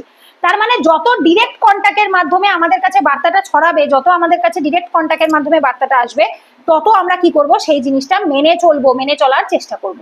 বোঝা গেছে? এরপরে আসে লক্ষ্য বৈশিষ্ট্য। লক্ষ্য বৈশিষ্ট্য কি বলছে, লক্ষ্য বস্তুর গুণাবলী, মানে যেটা আমাদের টার্গেট, আমরা কি চাই, লক্ষ্য বস্তুটা কি, তার যে গুণ, কোয়ালিটি, যেমন প্ররোচনা, দৃঢ় কুসংস্কার, আত্মসম্মান, বুদ্ধিমত্তা, মনোভাব পরিবর্তনের সম্ভাবনা এবং ব্যাপ্তিকে প্রভাবিত করে। তো সেটা ভালো হতে পারে, প্ররোচনা খারাপ, দৃঢ় কুসংস্কারও খারাপ, আত্মসম্মান ভালো, বুদ্ধিমত্তা ভালো, ভালো মন্দ দুটোই হতে পারে, বাট আমাদের যে মনোভাবটা, সেই গুণাবলী যেটা রয়েছে লক্ষ্য বস্তুর প্রতি, সেটা কতটা ব্যাপ্ত রয়েছে তার উপর বেশ করে আমাদের মনোভাব বদলায়। ঠিক আছে, যাদের ব্যক্তিত্ব বেশি খোলামেলা এবং নমনীয়, যারা সহজেই পরিবর্তন হয়, অন্যদিকে যাদের প্রতি তীব্র কুসংস্কার রয়েছে তারা কোনো মনোভাব পরিবর্তনের জন্য কম প্রবণ। যাদের আত্মসম্মান কম এবং নিজের ওপর পর্যাপ্ত আস্থা নেই, তারা আত্মসম্মানে উচ্চ ব্যক্তিদের তুলনায় সহজেই তাদের মনোভাব পরিবর্তন করে। যেমন কি বলছে, পশ্চিমাকরণের প্রভাবের কারণে শহুরে মানুষ, যারা শহরে থাকে তাদের শহুরে বলে, শহুরে মানুষ পরিবর্তনের জন্য বেশি প্রবণ, অন্যদিকে গ্রামের মানুষ কম। এইবার একটা একটা করে বুঝবো। যেমন ধরো বহু মানুষ আছে, স্পেশালি যারা কুসংস্কারাচ্ছন্ন, মানে নিজেদের মনের মধ্যে প্রচুর কুসংস্কার ভরপুর রয়েছে, প্ররোচনার দ্বারা প্রভাবিত। যারা প্ররোচনার দ্বারা প্রভাবিত হয় তাদের মন, তুমি দেখবে একটুতেই তাদেরকে বদলে দিতে পারবে। আমার নিজের দেখা অনেক রিলেটিভস আছে, আত্মীয় পরিজন রয়েছে, যাদেরকে তুমি বলবে তো জানিস তো এ খারাপ, বি ভালো, ও এই মুহূর্তে মেনে নেবে এ খারাপ আর বি ভালো। এবার সি এসে বলবে জানিস বি খুব ভালো, বি আমাকে উপকার করেছে, এ খুব খারাপ, ও সাথে সাথে সেটা মেনে নেবে। বহু লোক আছে যারা ভীষণ প্ররোচনার দ্বারা তাদের লক্ষ্য ভ্রষ্ট হয়ে যায়, তারা কখনো এক লক্ষ্যে স্থির থাকতে পারে না। দৃঢ় কুসংস্কার, যার মনের মধ্যে কোনো পার্টিকুলার জিনিসের প্রতি এত কুসংস্কার আছে, তুমি তাকে যতই মনোভাব পরিবর্তন করার চেষ্টা করো কিছুতেই হবে না। আমার নিজের দেখাই খুব মানুষ আছে, এক চোখ দেখাবে না, এক শালিক দেখা খারাপ, বিড়াল রাস্তা ক্রস করলো তাহলে সেটা খারাপ। তো এই যে কুসংস্কারগুলো এদের মনের মধ্যে যে মানে গেঁথে বসে গেছে, এগুলো চাইলেও আর যাচ্ছে না। আত্মসম্মান, যাদের আত্মসম্মান কম থাকে, নিজের ওপর আস্থা থাকে না, তারা খুব সহজেই মনোভাব পরিবর্তন করে ফেলে। কিন্তু যারা আত্মসম্মানী হয়, যাদের নিজেদের ওপর আস্থা থাকে, ভরসা থাকে, তারা একদমই নিজেদেরকে সহজে বদলায় না। যার জ্ঞান আছে সে নিজেকে বদলাবে না, সে জানবে কোনটা জ্ঞান, এক্সাম্পলে বলছে পশ্চিমাকরণ, পশ্চিমাকরণ মানে ওয়েস্টার্নাইজেশন, পাশ্চাত্যিকরণ যেটাকে আমরা বলে থাকি, ঠিক আছে। তো এই যে পাশ্চাত্যিকরণ হয়েছে, এটা কাদের মধ্যে বেশি হয়েছে? শহরের মানুষের মধ্যে বেশি হয়েছে। তারা নিজেদেরকে ওদের মতো করার চেষ্টা করেছে, এবং যার ফলে কি হয়েছে, এদের কিন্তু নিজেদের আত্মবিশ্বাস কম। এরা নিজেদেরকে দেখায় ঠিকই যে আমরা অনেক কিছু জানি, বাট অ্যাকচুয়ালি তারা ঘন্টা জানে। যারা অপরকে দেখে নিজেদের সংস্কৃতি, নিজেদের কালচারকে ভুলে যায়, তাদের কোনো আত্মসম্মান বোধ নেই, তাদের কোনো নিজেদের ওপর ভরসা নিয়ে আস্থা নেই। সেখানে তুমি গ্রামের মানুষে দেখো, গ্রামের মানুষের মধ্যে এই সমস্ত কোনো ইম্প্যাক্টই ফেলে না, তারা খুব সাধারণ জীবনযাপন করে, বাট তাদের কাছে যেটুকু আছে তাই নিয়ে তারা সন্তুষ্ট, খুশি আছে। তুমি নর্থ ইন্ডিয়াকে দেখো, সাউথ ইন্ডিয়াকে দেখো, দক্ষিণ ভারতের মানুষরা নিজেদের কালচারকে ভোলে না, তারা নিজেদের কালচারের সাথে ভীষণভাবে গ্রাস রুটেড হয়ে গেছে, ঠিক আছে। বাট তুমি নর্থ ইন্ডিয়া দেখো, বাঙালি কালচারকে দেখো, এরা একেবারে ভরপুর মিক্সড আপ কালচার হয়ে গেছে। এরা নিজেদেরটা বাদ দিয়ে বাকি সবারটা ফলো করে থাকে। এরা কখনো এই কালচার ফলো করে, কখনো সেই কালচার ফলো করে, এরা বড় বেশি প্রভাবিত হয় কোনো কালচারের দ্বারা, ঠিক আছে। সো তার মানে কি, এইটাই বলছে যে পাশ্চাত্যিকরণ বা ওয়েস্টার্নাইজেশন, এই যে লিভিং সম্পর্ক, এই যে এই স্টাডি বলছে সাউথ ইন্ডিয়াতে লিভিং সম্পর্ক কম, নর্থ ইন্ডিয়াতে লিভিং সম্পর্ক অনেক বেশি। কারণ সাউথ ইন্ডিয়ার লোকজন প্রচুর গ্রাস রুটেড, এরা এখনো বিবাহকে, ম্যারেজকে অনেক সম্মান জানায়। বাট নর্থ ইন্ডিয়াতে অনেক বেশি পাশ্চাত্যিকরণ ঢুকে গেছে, অনেক বেশি অন্যান্য কালচার, অন্যান্য সম্প্রদায়, অন্যান্য ধর্ম, অন্য সবকিছু মিক্সড আপ হয়ে গেছে। যার ফলে কি হয়েছে, এরা এদের নিজেদের সংস্কৃতিটাকে ভুলে গিয়ে নিজেদেরকে ভাসিয়ে দিয়েছে গায়ে। তার মানে কি, এইগুলো আমাদের মনোভাবের পরিবর্তন করে। কেন? আমাদের লক্ষ্য যেটা, আমাদের যেটা গোল, সেইটা অত্যন্ত দুর্বল। তো কারোর লক্ষ্য যদি স্ট্রং হয়, তার মনোভাব সহজে পরিবর্তন হয় না। এইবার বলছে মনোভাবের কার্যকারিতা। মনোভাবের কি কার্যকারিতা আছে, দেখো ভূমিকাটা কি আছে। ড্যানিয়েল কার্জ মনোভাবকে তাদের কার্যকারিতার উপর ভিত্তি করে বিভিন্ন দলে ভাগ করেছেন। ড্যানিয়েল কার্জ হচ্ছেন, উনি একজন সাইকোলজিস্ট। তো উনি কি বলছেন, উপযোগিতামূলক, এখানে অনেকগুলো ভাগে উনি বলছে কি কি, উপযোগিতামূলক কার্যকারিতা, জ্ঞানের কার্যকারিতা, অহংকার প্রতিরক্ষা এবং মূল্যবোধ প্রকাশ। এছাড়া অন্যান্য কার্যকারিতাও রয়েছে, যেমন বস্তু মূল্যায়ন ফাংশন রয়েছে। এটা ফাংশন হবে, এগুলো অ্যাকচুয়ালি বাংলায় ফাংশন করে দিয়েছে। কার্যকারিতাও মানে হচ্ছে ফাংশন মানেও তাই। আবেগ মানে ফাংশন, যেটাকে আমরা ইংলিশে বলছিলাম, সেটারই অ্যাকচুয়ালি কার্যকারিতা। আবেগ অভিজ্ঞতা ফাংশন বা কার্যকারিতা, সামাজিক সামঞ্জস্য কার্যাবলী বা কার্যকারিতা, ঠিক আছে। এই অবধি এসে একটা টপিক, শাসন ব্যবস্থা, জনপ্রশাসন ও শাসন ব্যবস্থায় মনোভাবের প্রয়োগ। এখান থেকে আবার একটা আলাদা টপিক, মাঝখানে একটা স্পেস হতো, যাই হোক পরের নোটে আমি ঠিক করে দেবো ওটা।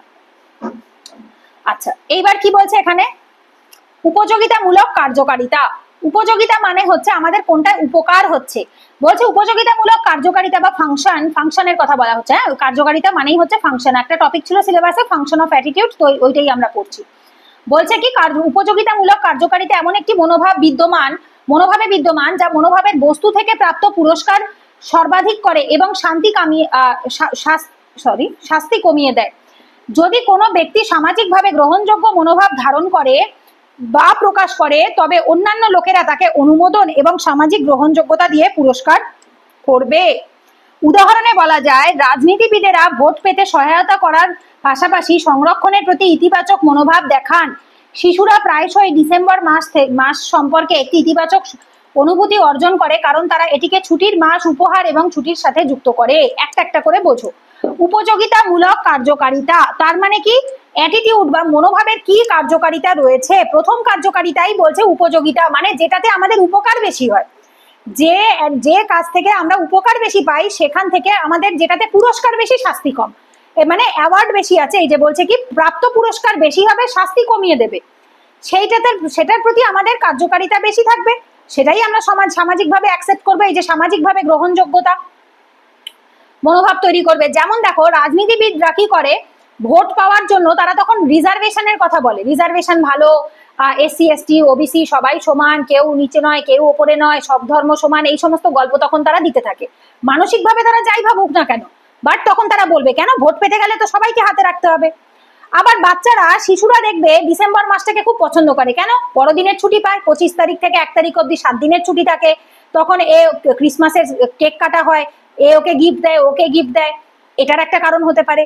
তো এই যে ছুটির সাথে যুক্ত করছে, বা হচ্ছে এই যে দুর্গাপুজোর টাইমে, দিওয়ালির টাইমে, দুর্গাপুজোর অক্টোবর মাসগুলো, ডিসেম্বর, এই যে কি মাস বলো ওটাকে, আমাদের অক্টোবর নভেম্বর মাসটা, জানুয়ারি সেপ্টেম্বর অক্টোবর, এই টাইমটা তো প্রচুর ছুটি থাকে, 1 মাস টানা ছুটি থাকে, একদম দুর্গাপুজো থেকে কালী পুজো। তো এই যে সময়টা বাচ্চাদের মন মানসিকতা খুব আনন্দে থাকে। তার মানে কি, এই জিনিসটার সাথে তারা কি করে, সেটাকে খুব সুন্দরভাবে কানেক্ট করে, মানে যার উপযোগিতা বেশি, যার উপকারিতা বেশি, তাকে তারা ভালো চোখে দেখে, তার সাথে তার কার্যকারিতা কানেক্ট করে দেয়। এরপর আসে জ্ঞানের কার্যকারিতা। জ্ঞানের কার্যকারিতা কি? মনোভাবের রেফারেন্সের কাঠামো কি বলছে দেখো, মনোভাবের রেফারেন্সের কাঠামো বা মান প্রদান করে যা ব্যক্তিদের তাদের চারিপাশের বিশ্বকে বুঝতে এবং উপলব্ধি করতে দেয়। ব্যক্তিদের তাদের সংস্পর্শে আসা মানুষ এবং জিনিসগুলিকে জানা এবং বোঝার প্রবল প্রয়োজন থাকে, বিশেষ করে যদি তারা মনে করে যে তারা তাদের আচরণকে প্রভাবিত করতে পারে। যেমন এক্সাম্পলে বলছে, যদি কোনো শিক্ষার্থীর কলেজের প্রতি তীব্র নেতিবাচক মনোভাব থাকে, কলেজ যাই করুক না কেন শিক্ষার্থী এটিকে খারাপ এবং প্রকৃতপক্ষে তাদের বিরুদ্ধে কিছু হিসাবেই দেখবে। যারা পারমাণবিক শক্তির সাথে পরিচিত নন তারা এমন মনোভাব তৈরি করতে পারেন যে এটি বিপজ্জনক এবং শক্তির উৎস হিসাবে ব্যবহার করা উচিত নয়। মানে কি? মানে হচ্ছে যার নলেজ নেই, যার জ্ঞান নেই, সে কি করে মনোভাবের ভূমিকা বা কার্যকারিতাকে বুঝবে? যেমন ধরো, যদি কোনো শিক্ষার্থীর তার কলেজের প্রতি খারাপ ভাবনা থাকে, নেতিবাচক বা নেগেটিভ মনোভাব থাকে, সে কলেজ যাই করে নিক না কেন, যা ভালোই করে নিক না কেন, সে সেটাকে তার খারাপ বলেই ধরে নেবে। এই যে ব্যক্তি তাদের সংস্পর্শে আসা মানুষ এবং জিনিসগুলিকে জানা এবং বোঝার প্রবল প্রয়োজন থাকে, বিশেষ করে তারা মনে করে যে তাদের আচরণকে প্রভাবিত করতে পারে। কারণ কি, আজকে তোমার তো জ্ঞানের প্রয়োজন না, যে কোনটা খারাপ, কোনটা ভালো, কোনটা মন্দ, আমার জন্য কে উপকারী, আমার জন্য কে। যেমন ধরে, এই যে অমৃত খেলে মানুষ অমর হবে আর বিষ খেলে মানুষ মরে যাবে, এটা কি কেউ খেয়ে বুঝেছিল? না, এটা দেখে জ্ঞানের মাধ্যমে মানুষ বুঝেছিল, বা কখনো কারোর সাথে হয়েছিল, সেই একজনেরটা দেখেই সে বুঝে গেছিল। তো জ্ঞান এমন একটা জিনিস, অভিজ্ঞতা সবসময় প্রয়োজন হয় না, অন্যেরটা দেখেও জ্ঞান চলে আসে। তো এই জ্ঞানটা যদি না থাকে তাহলে সেই নেতিবাচক মানসিকতা কোনো কিছুর ফলেই যাবে না।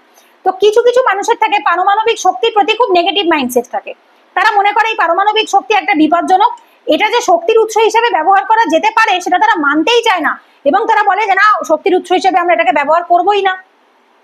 অনেক মানুষই থাকে, যেমন আমি নিজে ছোটবেলায় ছিলাম এরকম, আমার মনে আছে আমি দেশলাই ধরাতে পারতাম না, গ্যাস লাইটার দিয়ে গ্যাস ধরাতে পারতাম না। আমার অনেক বড় হওয়ার পরে, এই রিসেন্ট কিছু বছর হয়তো হবে, আমি গ্যাস লাইটার দিয়ে গ্যাস ধরাতে পারি। আগে আমি রান্না করতে গেলে রান্না করতে পারতাম, আমাকে দাঁড়িয়ে থাকতে হতো, কেউ এসে একটা গ্যাস ধরিয়ে দেবে, তারপর আমি ধরাবো। ওই যে একটা ফটাস করে বাড়িটা মারতে হয়, এটা মানে ওটার ফলে যে আগুনটা জ্বলে, ওটাতে আমার ভয় লাগতো। তো এটা হতেই পারে, এটা কি, এটা একটা নেতিবাচক মনোভাব ওই আগুনের প্রতি। এইবার নট নেসেসারি যে ওটা ক্ষতিকারক, বাট আমার ভয় লাগছে, দ্যাটস ওয়াই আমি তার প্রতি, আমার জ্ঞানের অভাব ছিল, সেই কারণে আমি পারিনি করতে। অভিজ্ঞতা তো দরকার, মানে আমি করতেই চাইনি, তো অভিজ্ঞতা আসবে কোথা থেকে? তো অভিজ্ঞতার কথা তো বাদই দিলাম, বাট আমি যখন আস্তে আস্তে বুঝলাম যে না, ওটা এতটাও ক্ষতিকারক নয়, বা এটাতে আমার গায়ে আগুন লেগে যাবে না, ওটাতে শুধু ওখানে আগুনটা ধরবে, তখন আমি ধরাতে সক্ষম হলাম। তার মানে জ্ঞানের কার্যকারিতা ভীষণভাবে ম্যাটার করে। অহংকার প্রতিরক্ষা, মানে আমাদের অহংকারকে দমন করতে সাহায্য করে। এমন মনোভাব ধারণ করাকে বোঝায় যা আমাদের আত্মসম্মান রক্ষা করে, অথবা এমন কর্মকাণ্ডকে ন্যায্যতা দেয় যা আমাদের অপরাধ বোধে ভুগিয়ে তোলে। ঠিক আছে, মনোভাব আমাদের নিজেদের থেকে এবং অন্যদের থেকে রক্ষা করতে সাহায্য করে এবং ব্যাখ্যা করতে সাহায্য করে যে আমরা এমন কোনো কিছু করেছি যা অবাঞ্ছিত বলে মনে হতে পারে, মানে যেটা সমাজে অ্যাকসেপ্টেড নয়, যেটা মানুষ অ্যাকসেপ্ট করতে পারবে না। তো অহংকার প্রতিরক্ষা বলতে এমন কিছুকে বোঝানো হচ্ছে যা আমাদের আত্মসম্মান কে রক্ষা করে, অথবা আমরা যে কাজ করছি তাকে ন্যায্যতা বা জাস্টিস দিয়ে থাকে, আমাদের অপরাধ বোধে ভুগিয়ে তোলে। এই যে আমরা গিলটি ফিলিং করে হই না, যেটা কেন আমি করতে গেলাম। তো সেই মনোভাব আমাদের কি করে থাকে, নিজেদের থেকে এবং অন্যদের থেকে রক্ষা করে, আমাদের এই খারাপ জিনিসের হাত থেকেও বাঁচায়, আবার অপরের হাত থেকেও রক্ষা করে থাকে। এরপর বলছে, উদাহরণে কেউ বিরাট কোহলির মতো ক্রিকেট খেলতে নাও পারে, তবে এই সত্যটি গ্রহণ করার পরিবর্তে আত্মসম্মান রক্ষা করার জন্য কেউ বলতে পারে যে আপনি ক্রিকেট পছন্দ করেন না এবং আপনি কেবল বৌদ্ধিক কার্যকলাপে আগ্রহী। মানেটা কি? ধরো আমি ক্রিকেট খেলতে পারি না, নাই পারতে পারি, তো সেটা অ্যাকসেপ্ট করে নেওয়াই ভালো। এবার এখন কি আমি খেলতে পারি না বলে কি আমি বলবো যে আমি ক্রিকেট খেলা পছন্দ করি না? আমার কাছে ওই অ্যাস্থেটিক লাইফস্টাইলই ভালো, একটা বৌদ্ধিক একটা লাইফস্টাইল, যেটাকে আমরা সাধু সন্ন্যাসীর জীবন বলে থাকি, তো ওটাই আমার কাছে আমি ভালো। আরে আমি নাই পারতে পারি, বাট যে পারছে তাকে আমি সম্মান করবো না? আমার নিজের অহংকারকে রক্ষা করার জন্য, আমার নিজের ইগো যাতে হার্ট না হয়, সেই জন্য আমি বলবো যে আমি জিনিসটা পছন্দ করি না, তাই আমি খেলি না, এটা কোনো কথা? তো এইটাকেও বলছে যে সেই ধরনের মনোভাবকেও এটা দূরে সরাতে সাহায্য করে। এরপর বলছে কি, মূল্যবোধের প্রকাশ, আমাদের যে ভ্যালু সিস্টেম, হিউম্যান ভ্যালু, সেটাকে প্রকাশ করতে বা এক্সপ্রেস করতেও হেল্প করে। মনোভাব একজনের কেন্দ্রীয় মূল্যবোধ, তো আমাদের যে হিউম্যান ভ্যালু সিস্টেমের যে সেন্টারটা থাকে না, সেই সেন্টারের ওপরেই অ্যাকচুয়ালি এটা বেস করে তৈরি হয়, এবং আত্মধারণা প্রকাশ করে, আত্মধারণা নিজের সম্পর্কে কি ধারণা রয়েছে করতে কাজ করে। কেন্দ্রীয় মূল্যবোধ আমাদের পরিচয় প্রতিষ্ঠা করে, আমরা কেমন হব তার পরিচয় প্রতিষ্ঠা করে, এবং আমাদের সামাজিক অনুমোদন অর্জন করে, সামাজিক সোশ্যাল অনুমোদনকে অর্জন করে থাকে, যার ফলে আমরা কে এবং আমরা কিসের পক্ষে দাঁড়িয়েছি তা দেখায়। যেমন কি বলছে, একটি উদাহরণ বিতর্কিত রাজনৈতিক বিষয়ের প্রতি মনোভাব নিয়ে আলোচনা করবে।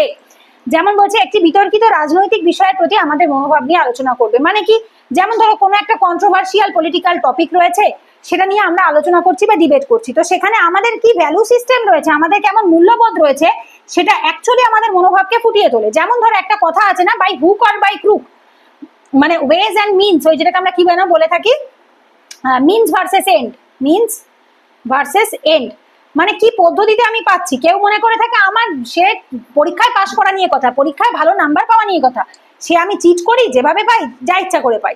তো এটা কি হলো, এটা তার মনোভাব। এইবার এই মনোভাবটা আসলো কোথা থেকে, তার খারাপ মূল্যবোধ থেকে।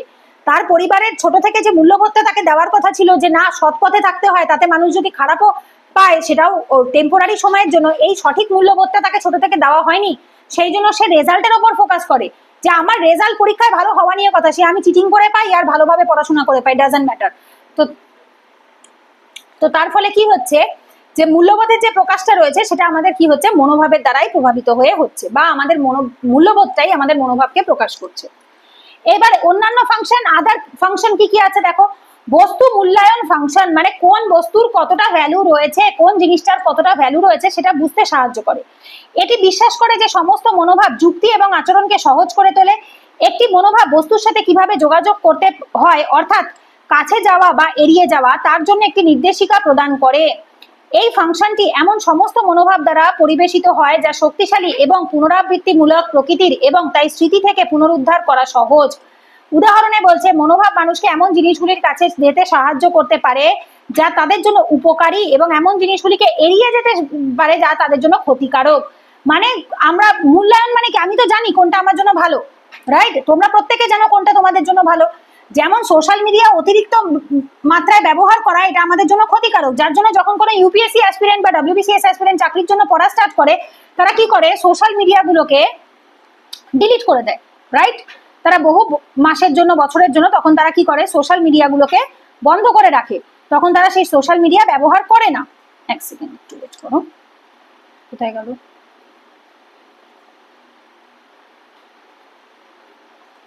হ্যাঁ, তো যেটা বলছিলাম, তখন তারা কি করে, তখন তারা বহু মাস বা বছর কি করে, সোশ্যাল মিডিয়া তখন তারা ব্যবহার করে না। তার মানেটা কি, তারা জানে যে কোন বস্তুর কতটা ভ্যালু রয়েছে, মূল্যটা তারা জানে। তো অর্থাৎ কি, সেটা আমার কাছে উপকারী না অনপকারী, সেই অনুসারে আমি তার কাছে যাব বা আমি তার থেকে নিজেকে এড়িয়ে রাখবো।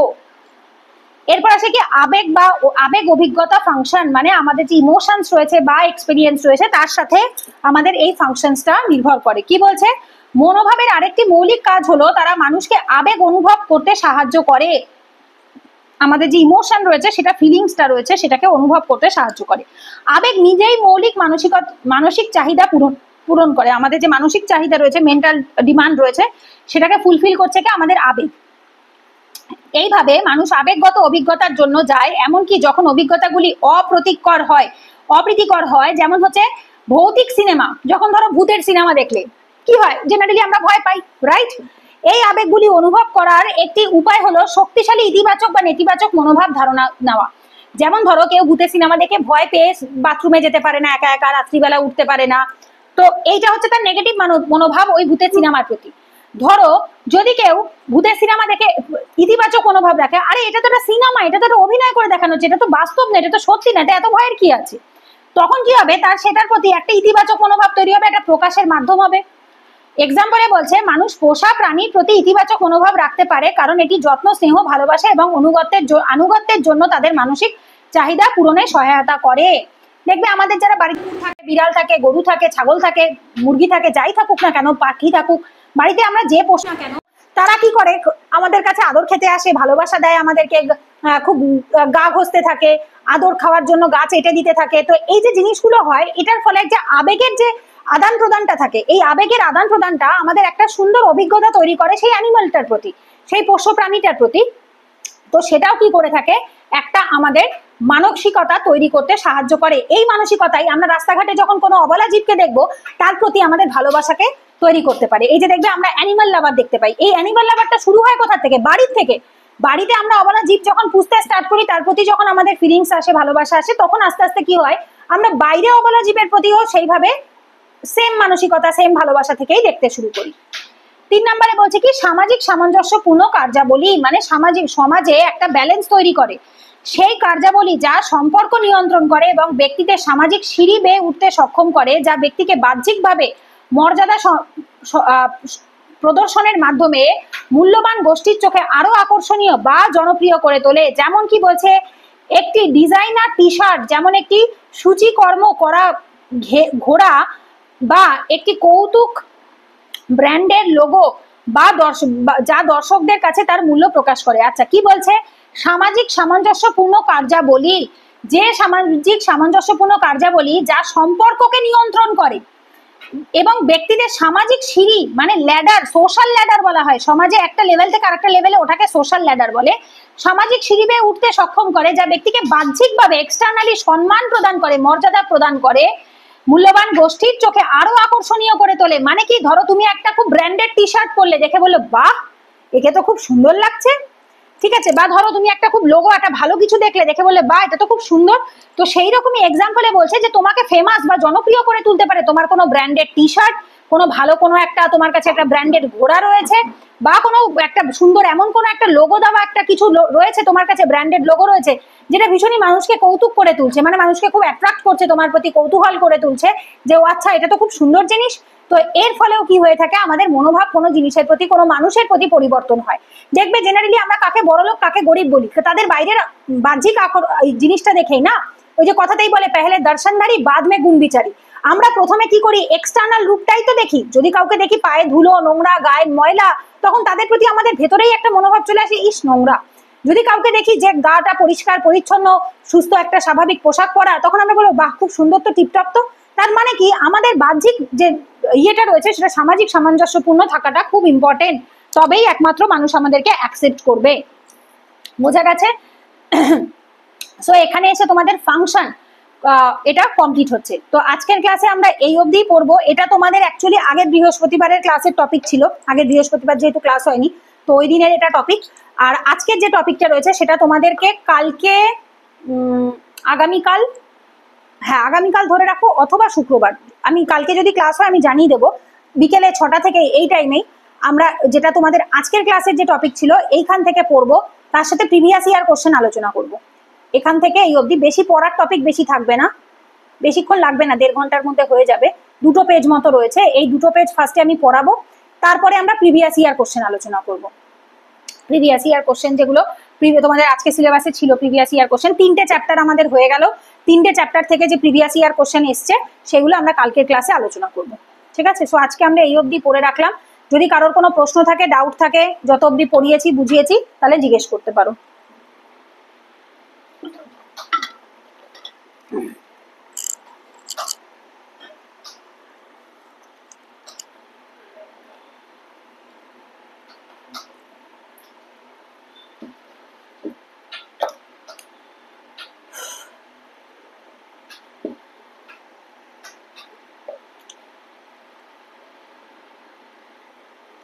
ওকে, কারোর কোনো প্রশ্ন আছে থাকলে বলবে, যদি কোথাও বুঝতে অসুবিধা হয়ে থাকে বা কিছু বাড়িতে পড়ার পরেও যদি কোনো প্রশ্ন বা ডাউট কিছু থাকে বলতে পারো।